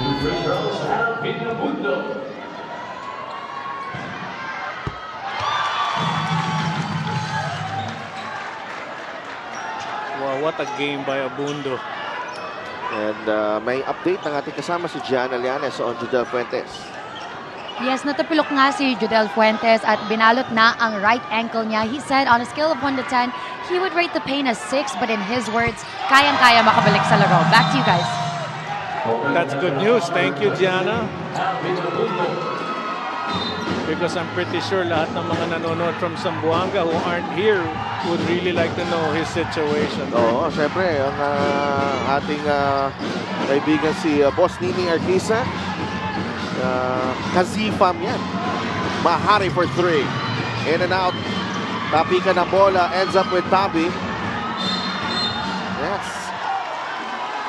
Ito rin yung pinagtataka ko eh.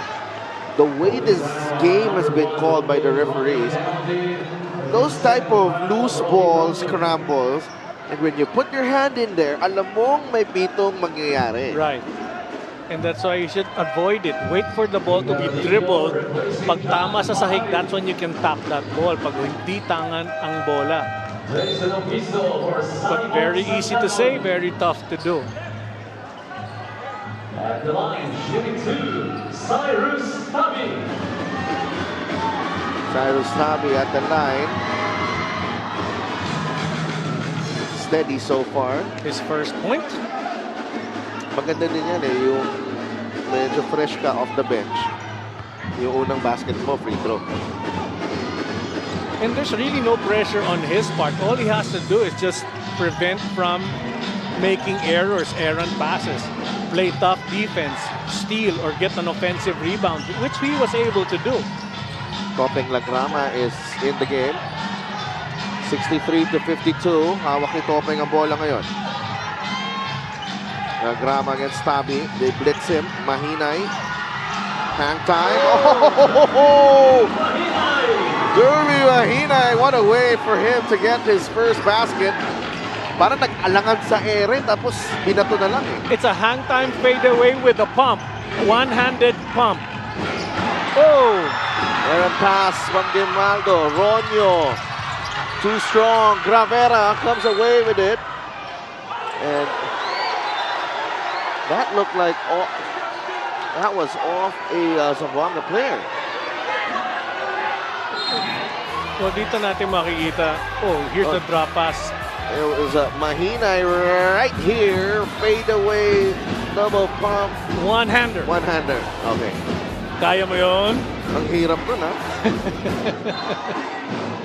Only in the Mpbl. There's a challenge by Quezon Huskers on the left. I don't mind this challenge from Coach Eric. Yes, I understand. Pero the fast break, I need to call it out because I was taught before to take a long layup rather than laying it up near the basket, a long takeoff so that it's tough to defend.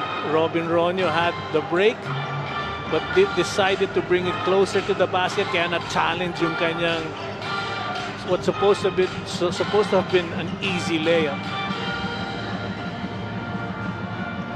Alam mo, Yeah. Pakiramdam ko pa rin sa Robin Ronyo pupukol ng 3, 2. Feeling ko lang. I don't know why. I've seen him play so many times. He always surprises us with those unexpected bombs. Oo. There's a challenge and titignan muna nila.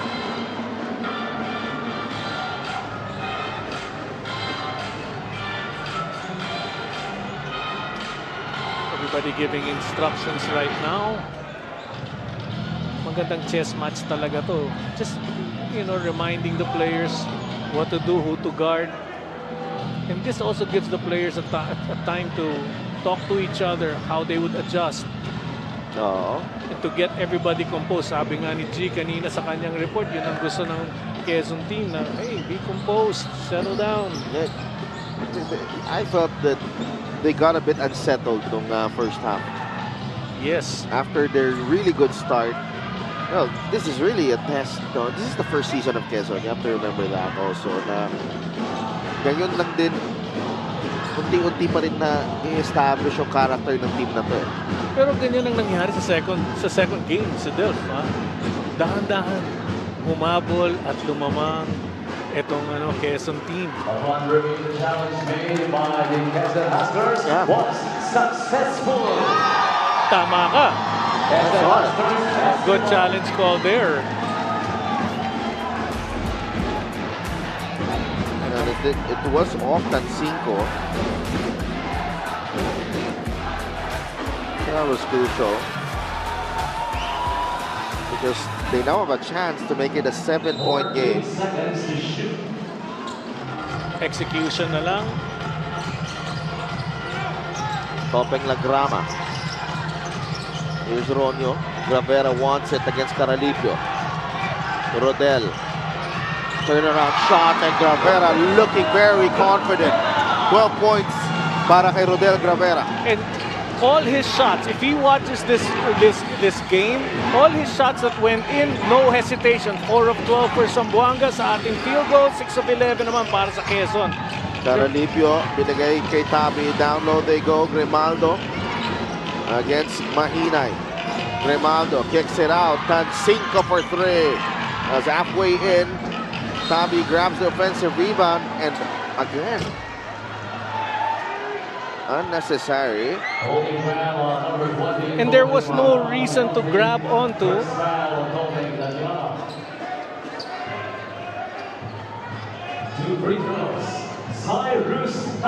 Hinahawakan kita dito kasi tayo na lang sanang ako na lang sanang natawagan ng foul. And that's what they're trying to tell the referees. Yes. Because it could have been avoided. Nakuha na yung bola eh. Huwag mo na tulungan makapuntos. They're in penalty. You're in penalty. And Tabi hasn't missed.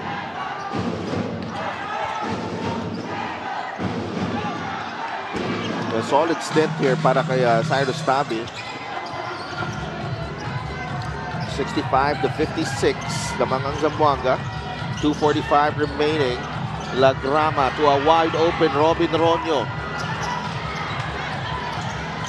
Gravera, lumipat sa kabila si Ronyo for 3. No. Gets his own miss. Labas muna kay Rodel Gravera. 8 seconds to work with for Quezon. Lagrama for 3. Wala. Mahinay with the offensive rebound. Wala pa rin. Put back from Gravera also doesn't work. Ball is loose. Gravera dives for it. And we have a jump ball. You're doing everything possible. It just won't fall in for Quezon. Wow, that got all the fans of Quezon standing. Well, a lot of them actually. Look how high Gravera went up for this.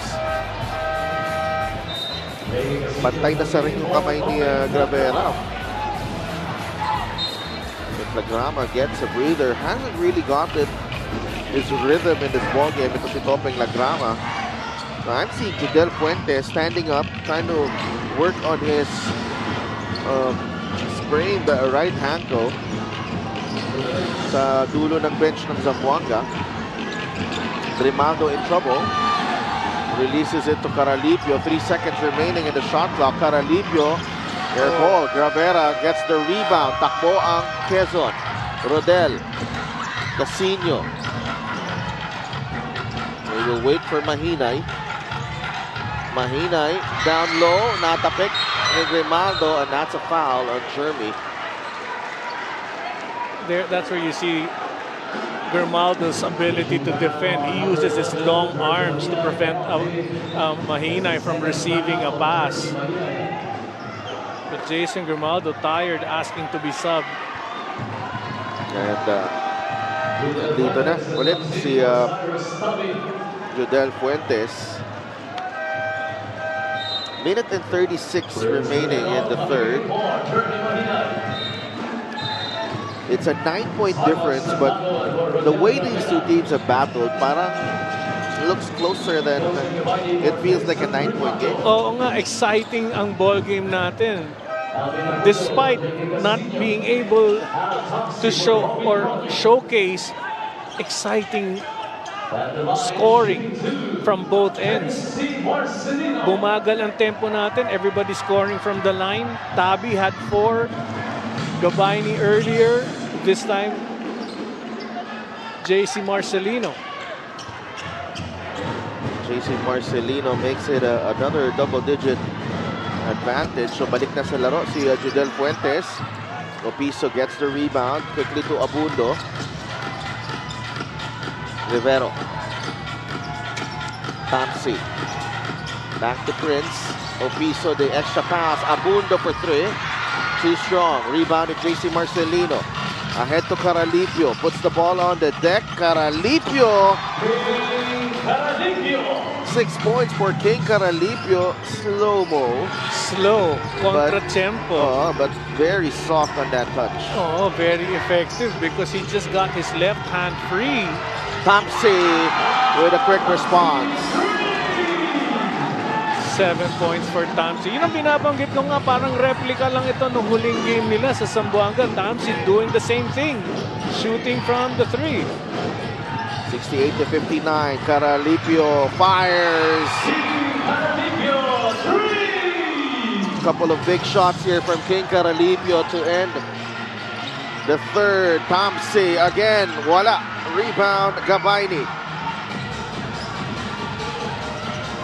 And you know what, kanina, Quezon on the verge of a couple of 5-6-0 runs, but yung fouls, those fouls on the extra possession really costing them that momentum. The unnecessary fouls at that, but Caralipio again, 8 straight points para kay King Caralipio, coming alive late in the third quarter. Abundo, wala. Alam mo si Delph, ang laro ni Caralipio parang game 1 nila dito against itong Quezon team. Quezon was able to cut the lead to 7 points, but in comes King Caralipio.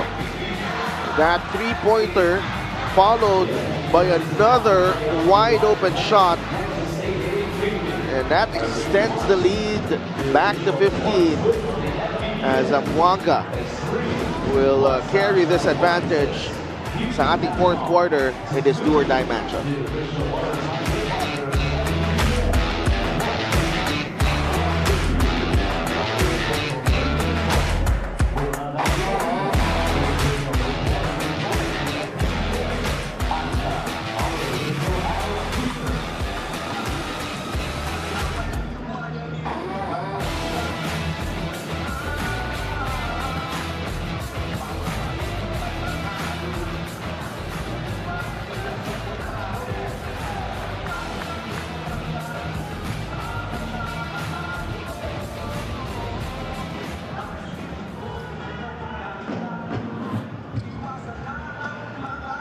JV Marcelino and Rodel Gravera, yung ating player matchup for this do-or-die game.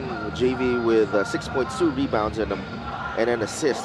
Gravera naman has been one of the key guys for Quezon, 12 points and 11 boards. JV Marcelino, and to be fair, ang kanyang score mostly was a couple of baskets against the defense of Gravera. Yes, and he's using his speed advantage. Well, Gravera naman has been very active on both ends of the floor in making the most out of his opportunity dito sa team ni Coach Eric Gonzalez. And you know what, Coach JV, just sharing a story of Rodel Gravera, he only made double figures in 3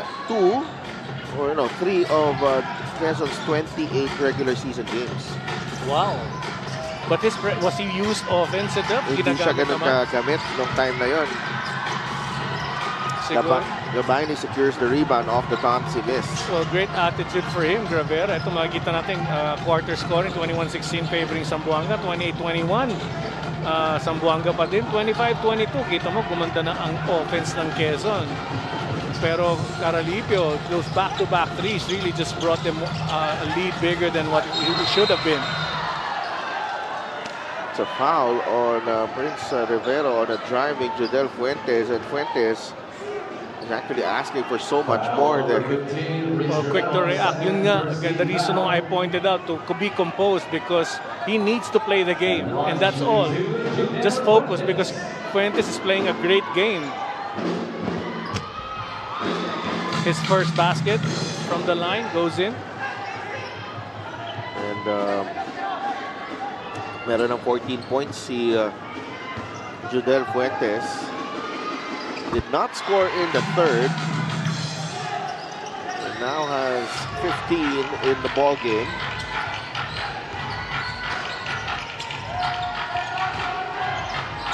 Look at him and Abundo. Going at it.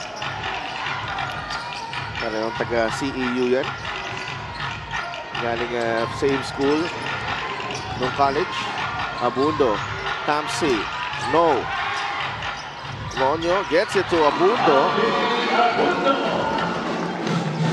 And Alvin Abundo making sure the Huskers continue to put up a fight here. Alam mo, Abundo's looking for Tamsi to score, pero Tamsi's actually limping sa may masakit sa kanyang paa. I wonder when that happened. Ooh, Gabaini, what a move. Joseph Gabaini, well, they're wearing down itong Quezon, and Gabaini is trying to apply the knockout blows. Oo nga, kasi nga very tough to defend him. He's experienced. He knows he has a great point blank shot, no? Kayang-kaya na mag-score. Tsaka yung presence niya sa loob, intimidating. It takes 2 to 3 guys to defend him.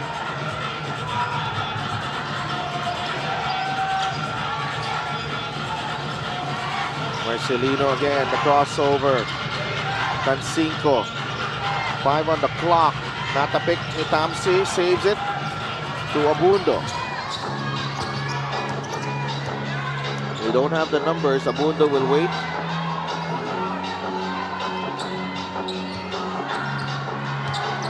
Tamsi gets it to Ronyo. He'll drive, spins, it's blocked. Shot clock down. Ronyo. Another stop for Zamboanga. JC Marcelino. Hitay ng kakampi.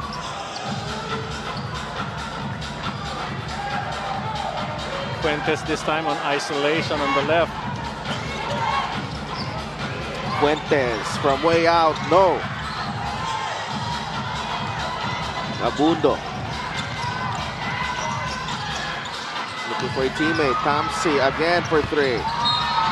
That's his 4th attempt, just not falling for Tamsi at the moment.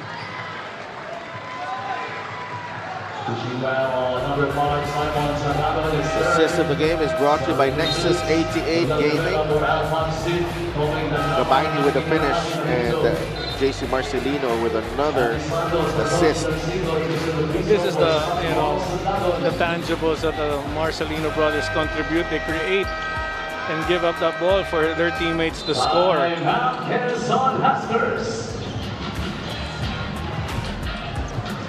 12 assists now para kay JC Marcelino. Will be right back.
Lahat naman tayo gusto manalo eh. Sino mo pumunta dito para matalo? Pero nalalagay natin sa mali. Nagtuturuan tayo sa sisiyan. Pare, we're all here to win. Pare, so pwede natin sabihin na good way, tulungan natin yung kakampi natin. Kung sinasabi ni Jason, pag may bagong scheme, sabihin natin, tulungan natin. Marami naman tayo sa pera magtutulungan. A very animated Thomas Torres there, egging on his teammates. Thomas, of course, a veteran of so many big games, and for more on him, here's Jan Alianes. Isang bagay ang in-emphasize talaga ni Coach Eric. He told his players, which is what you saw in that video, na pag nakikita niya nagsasarili sila, papaupuin niya, which provides priority to ball movement. he assures the players na hindi siya kinakabahan ngayon dahil sanay na siya sa mga sitwasyong ganito. He reminds them of their experience as players as well and how they can redeem themselves of any lapses. Ang mensahe ni Coach Eric, hindi tayo perfect, hindi ito magiging madali, pero ang meron tayo ang isa't isa at kaya natin manalo if we gather ourselves for the win. Back to you guys. Maraming salamat, Gianna. Thank you, G. Yeah, it's a mountain to climb though for Quezon. Very tough to, bring the ball game closer, but shooting threes like that, and they've had so many attempts. That's probably the 4th or 5th attempt from the squad of Quezon, and it hasn't been falling. But then again, that's what Zamboanga is giving, and they have no other choice but to make those attempts because shot clock is going down. Gravera. 78-63, 14 points para kay Rodel Gravera. Gravera needs to find more of those moving without the ball situations to get himself free. JC Marcelino has become more of a facilitator in this ball game. Mahari puts it in for 2. JC Marcelino, 13 assists. Mahari with 15 points. Lagrama, no. Oh! Players of the campus proceed to shaded area in front of your respective benches. Both teams are advised to observe the proper bench decorum.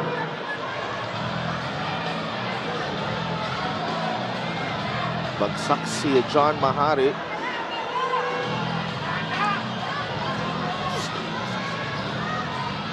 And they will review this.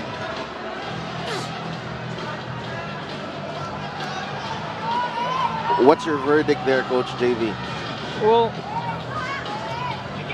foul called away from the ball. Mahari was trying to get position to come back down. And we just need to wait on how severe. Kasi the referees need to be consistent in all their calls, especially in situations na away from the ball. How they decide? Number 20 following the drama, second, third team foul. Just an ordinary foul. Yeah, that's an ordinary foul. It's good that they review it because kanina the way they reacted, parang unsportsmanlike agad yung tatawag nila eh. Just to think, no, Lagrama kung gaano kaliit siya compared to Mahari at si Mahari bumagsak ng ganon. But Abunda comes back into the game for Lagrama. Well, given that the time is 5:33, hindi naman talaga kailangan ng tres. They just need to make stops atong Quezon and score the way Gravera was able to score mid-range dun sa painted area. Huwag muna humanap ng tres. Kaya pa naman ipalapit ito. 5.5 minutes remaining in the ball game. This season will end tonight. Will it be Zamboangas or Quezon? Gravera with the block. Abundo ahead to Opiso. Stops and banks it in. 5 points by Opiso. Doon natin nababanggit nga. Just run, get that ball, easy baskets lang. 80-65. 15-point lead para sa Zamboanga. Caralipio against Gravera.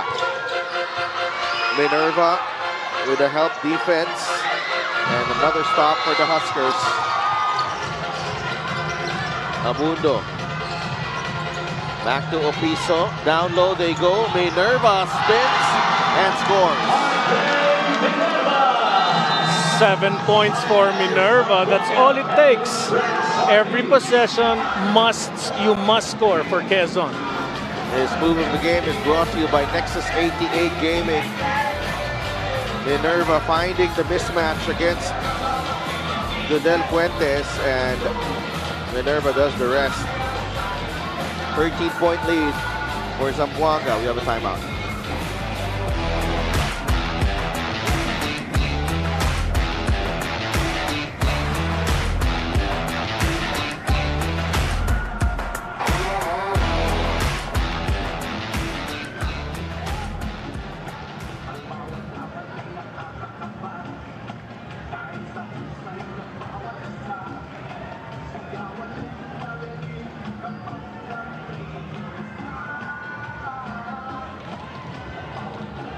representing our Suzuki muscular and sporty fan of the game, just like the Avenis, do more and achieve more with the muscular and the sporty scooter from Suzuki. The Avenis, oras na para magmotor.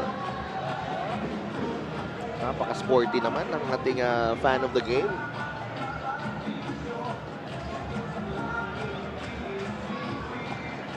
Will we see one final comeback galing sa Quezon Huskers?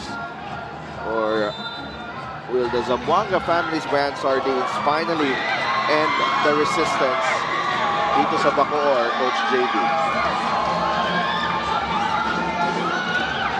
Sorry, Sedef, hindi mo na... Hihintayin ko muna humina. Again, because while you were talking, biglang sumigaw na ang ating mga fans. Forgive me. It's okay. Nasa likod natin yung mga Huskers, yan, yung mga naka-orange na yan. Zamboanga able to cross half court. Fuentes. JC Marcelino. Gravera right in front of it. 5 on the clock. JC finds Adi Santos. Masyadong malalim. Opiso grabs the rebound. Ang ganda na sana nun. Ganda sana nun, but you know, Adi Santos finding himself under. JC probably should have taken that shot and he gets a foul.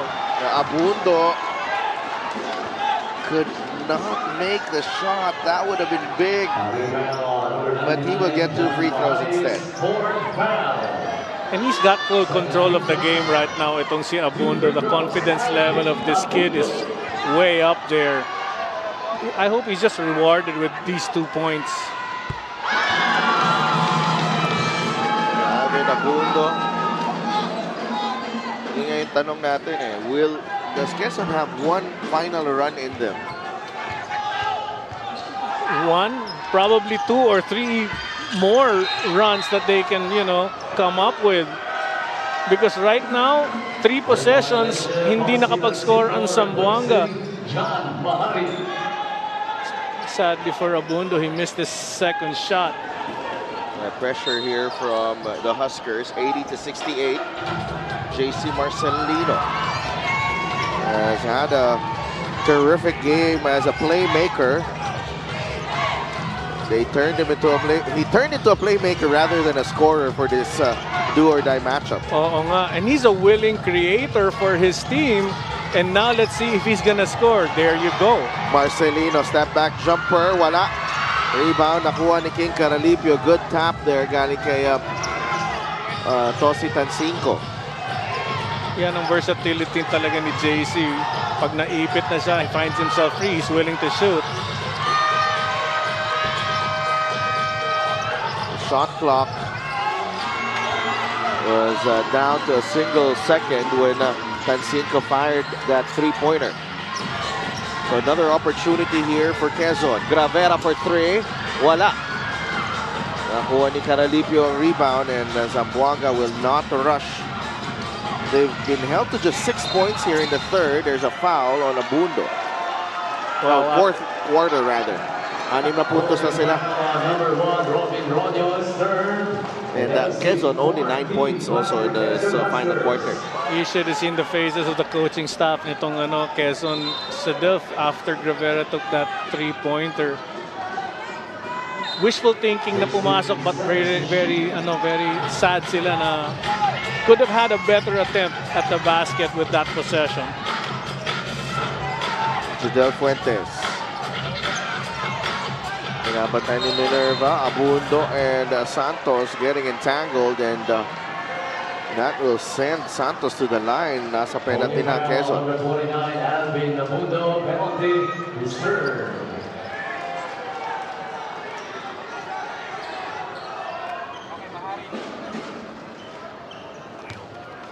Two free throws, Adi Santos.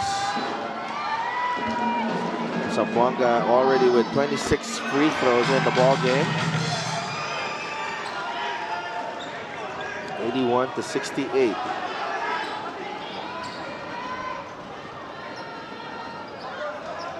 This guy is going to be tough to, as they move on, very tough to defend or stop him from scoring. Adi Santos 9 points in the ball game. Misses the second. 81-68, under 3 minutes remaining. Minerva. Oh, he was there. And he passes it to our good friend, Tonton. Oo nga. He should have gotten the ball sa Delph. I wanted to get it away from him. Yeah. Hindi naman siya dapat na pinapasahan eh. Hindi pa. Either sa ating dalawa dapat yung bola na yun eh. I know. Well, errant pass ulit. Oh, Sayang. naka-orange ba tayo? Nakapula naman tayo. Nakapula. Turnover there. 11 turnovers for Zamboanga. 17 na para sa Quezon. At the worst time to come.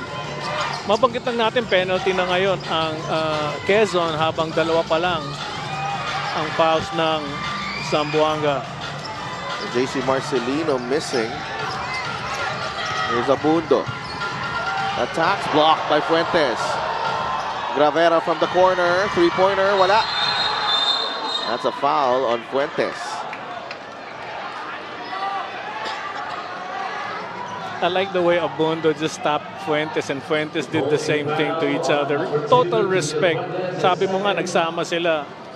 Tulakan, laban, till the end. Pero kaibigan, after this highly contested do-or-die game. Time out, Quezon Huskers.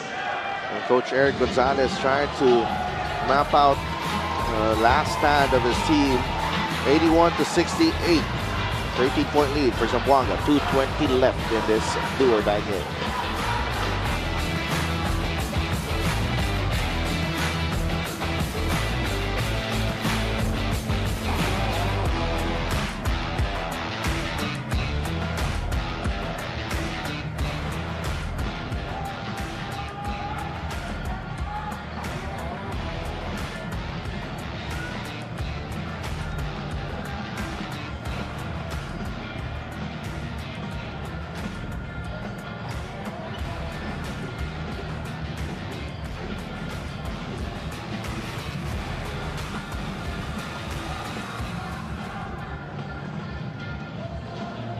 Judel Fuentes, 16 points in game 1, 8 points in game 2.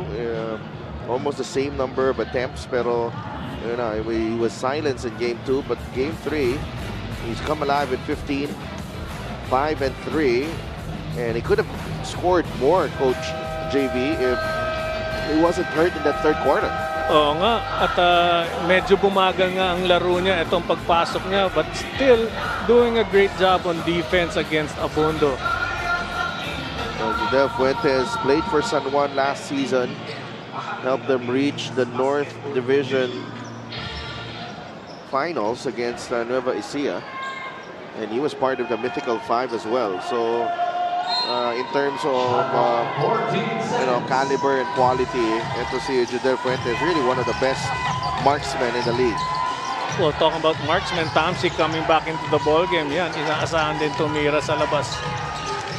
Abundo trying to find a way against Caralipio, but King Caralipio lost the handle. Abundo there. Fuentes able to get it to Caralipio. Tancinco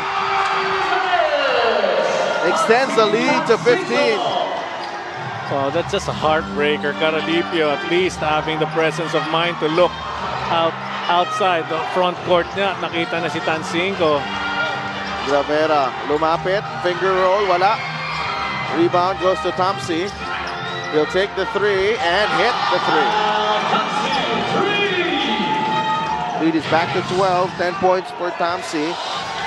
So that's the reason why Tamsi was brought back in for those 3-point shots. At kailangan na para sa Quezon. JC Marcelino. They swing it over to Caralipio. Fuentes attacks, layup. Yes! 17 points para kay Judel Fuentes. Doing it on both ends of the floor here in this winner-go-home affair. And that's what I felt when he fell down earlier. No, sabi ko, based on experience, babalik at babalik si Judel Fuentes and true to form. Just when you think Quezon played a great defensive, was close to making a great defensive stop, Judel Fuentes penetrating. Watch this exceptional pass of the game brought to you by Boracay de Laia, the official hotel and resort of the Mpbl. That was a tough pass, by the way. That was the length of the floor. Oh, the entire length. Biglaan pa nga ang kanyang because he was looking first somebody to pass near himself, and then saw Tancinco open, launching that touchdown pass. No, he's actually played a great game. Yes, he did. Tancinco as well. Yes, he did. Great contribution for him sa team nila. It was always going to be more outside of beyond JC Marcelino, yung magiging nakadepende yung resulta sa game na to for Zamboanga. The nice thing about this is it's no longer a Marcelino twins type of a basketball game. Everybody contributing with the two twins orchestrating. Very tough now to prepare in the future games against Zamboanga. Fuentes, the turnaround shot. And the confidence now of Judel Fuentes sky high. Tamsi for three. And Santos will get the defensive rebound, and just seconds away from what should be. Players on the court just proceed to the shaded area in front of your respective benches. Both teams are advised to observe rubber bench decorum. If you're Zamboanga, you don't want to get involved in this as well. Coping La Grama. Emotions running high. Well, the game is basically over. Probably Regrama didn't like the additional aggressiveness by the JC or JV, was it? And then Judel Fuentes came closer.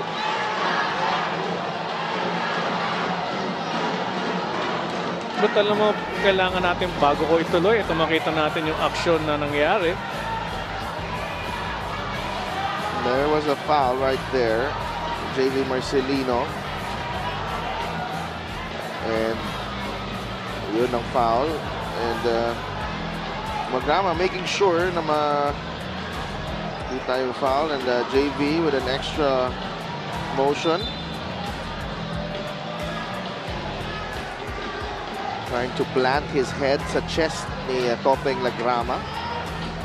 Alam mo, ito nga, tapos na. I needed to point out the difference sa mukha ni Judel Fuentes. Judel Fuentes in the game sa Zamboanga, galit na galit. Really upset. A mixture of sad, angry, frustrated. Tonight, nakangiti na siya. Napakaganda. Great game for Judel Fuentes. JV Marcelino did not like that from Topeng La Grama.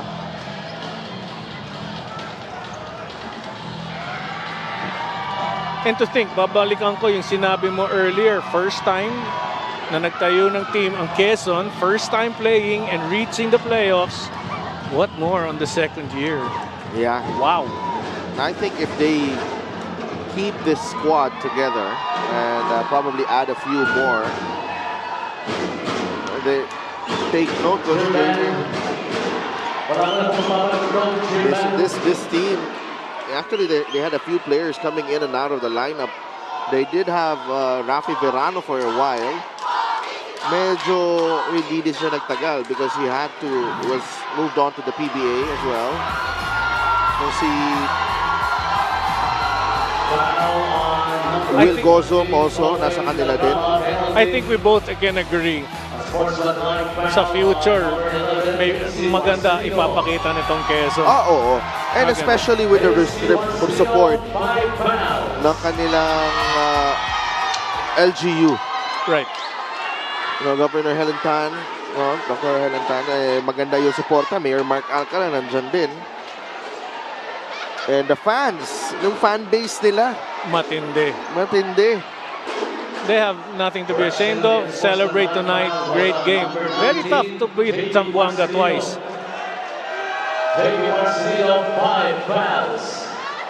So JV Marcelino cannot take the free throw because he has 5 fouls. Tosi Tansinko replaces JV Marcelino. And Tosi Tansinko will take these free throws. Ito ang isa sa mga napakatagal na 30 seconds Tosi Tansinko. na hinaharap natin. Tansinko, titignan natin.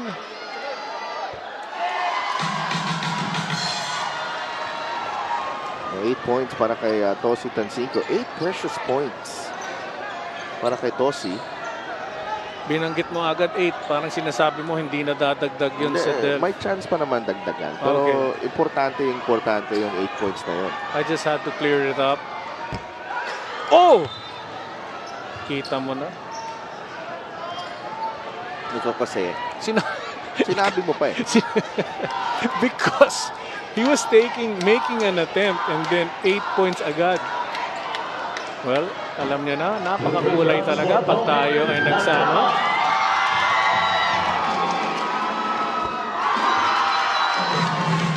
Never mind the scoreline, ang fans ng Quezon have absolutely no problem with regards to cheering on their team. The ball stays with Quezon Huskers. Time out, Quezon Huskers. And there's an incident again.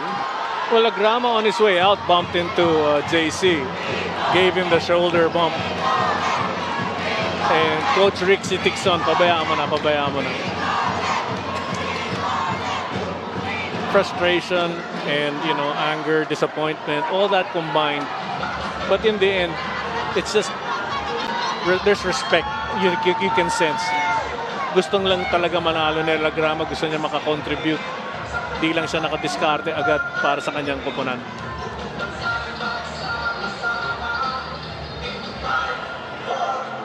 And the ball game pretty much over at this point.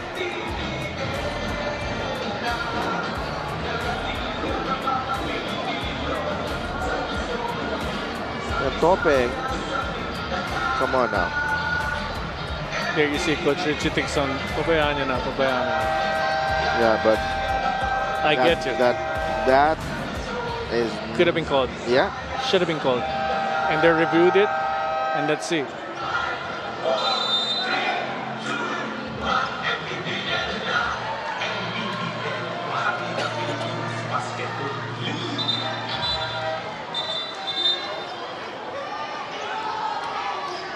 Well, there was an incident in game 2 na I think made the rounds online.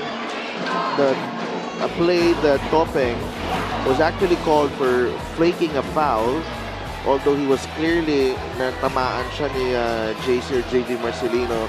I'm not sure if you remember that because you called that game with Javi. Yeah, probably yun. Ibinabalik lang niya. Hindi siya nakabawi sa paglalaro na maganda. Humanas na ng paraan, but still. They go to Mahinay, lost the ball, ends up with Caralipio. And JC Marcelino will dribble the clock. Judel Fuentes, nice to see him back, recovering and finding his form in this do-or-die matchup. And Zamboanga, Z-Fam, Zamboanga Family's brand sardines are moving on to the next round ng inyong Mpbl South Division Playoffs. Coach Louie Alas will advance to the next round in the South Division. It's an 88-76 win para dito sa Zamboanga Family's brand sardines. Quezon Huskers pushing the Zamboanga Family's brand sardines to the limit before yielding in game 3. And our next is 88 player of the game. And just reminding us what he's capable of in big games. Judel Fuentes. Playoff Judel is back once again. And this time with Zamboanga powering his way to an impressive 88-76 win. Zamboanga will move on and they wait for the winner of the matchup between the Bacoor City Strikers and the Iloilo United Royals. A huge victory here for Zamboanga, the reigning South Division champions. Let's go to Gianna Llanes. Congratulations to the Zamboanga's family brand Sardines and our best player of the game with 19 points, Judel Fuentes. Judel, no third quarter, actually nag-usap tayo because you had an injury. Pero sabi mo kahit masakit, kayang-kaya mo pa rin bumalik ng laro. Bakit mahalaga sa'yo na 100% ang binigay mo today? Una-una, nagpapasalamat tayo kay Lord kasi binigyan kami ng panalo. Yun naman, kailangan namin manalo, no? Kailangan namin maglaro ng maayos. And yung ma-injury na kailangan pa rin namin pumasok lumaban kasi do or die Kailangan buhos lahat. Kaya yun, nagbunga naman yung sacrifice namin. And nung first 2 games ng playoff series na to, the score was very close pero ngayon nanalo kayo in double digits. Ano yung ginawa niyong iba para ma-close out ang playoff series today? Nag-adjust lang kami. Nag-stick lang kami sa play ni coach and sa mga depensa niya. And sa play na pinapagawa niya sa amin. Kaya yun, nakuha namin itong panalo na to. Judel, yung mga Zamboanga's family brand Sardines fans na andito sa Strike Gymnasium ngayon at yung mga nanonood sa bahay nila, proud na proud sa inyo. So, pasalamatan mo naman sila sa suporta nila. Maraming salamat, lalo na kay Ma'am Manita Cao and sa lahat ng sponsor namin, sa Pamilya Sardines and sa Patrick Sportswear and sa lahat ng taga Zamboanga. Nanalo tayo! Sa pamilya ko, sa Davao, si Mama Papa, sa asawa ko, sa anak ko, si Matia, sa kuya ko sa Davao, taga Matina, and sa mama ni Dup Mapig, happy birthday po tita, and sa lahat ng taga Mawab, taga Bakmi Davao, Bakmi Makati, Bakmi Mawab, and sa lahat ng mga nagpapabati, thank you. That was our best player of the game, which was brought to us by Nexus 88 Gaming. He's actually about to do something very special for his team. But to Delphin JV, I will let you tell us more about that.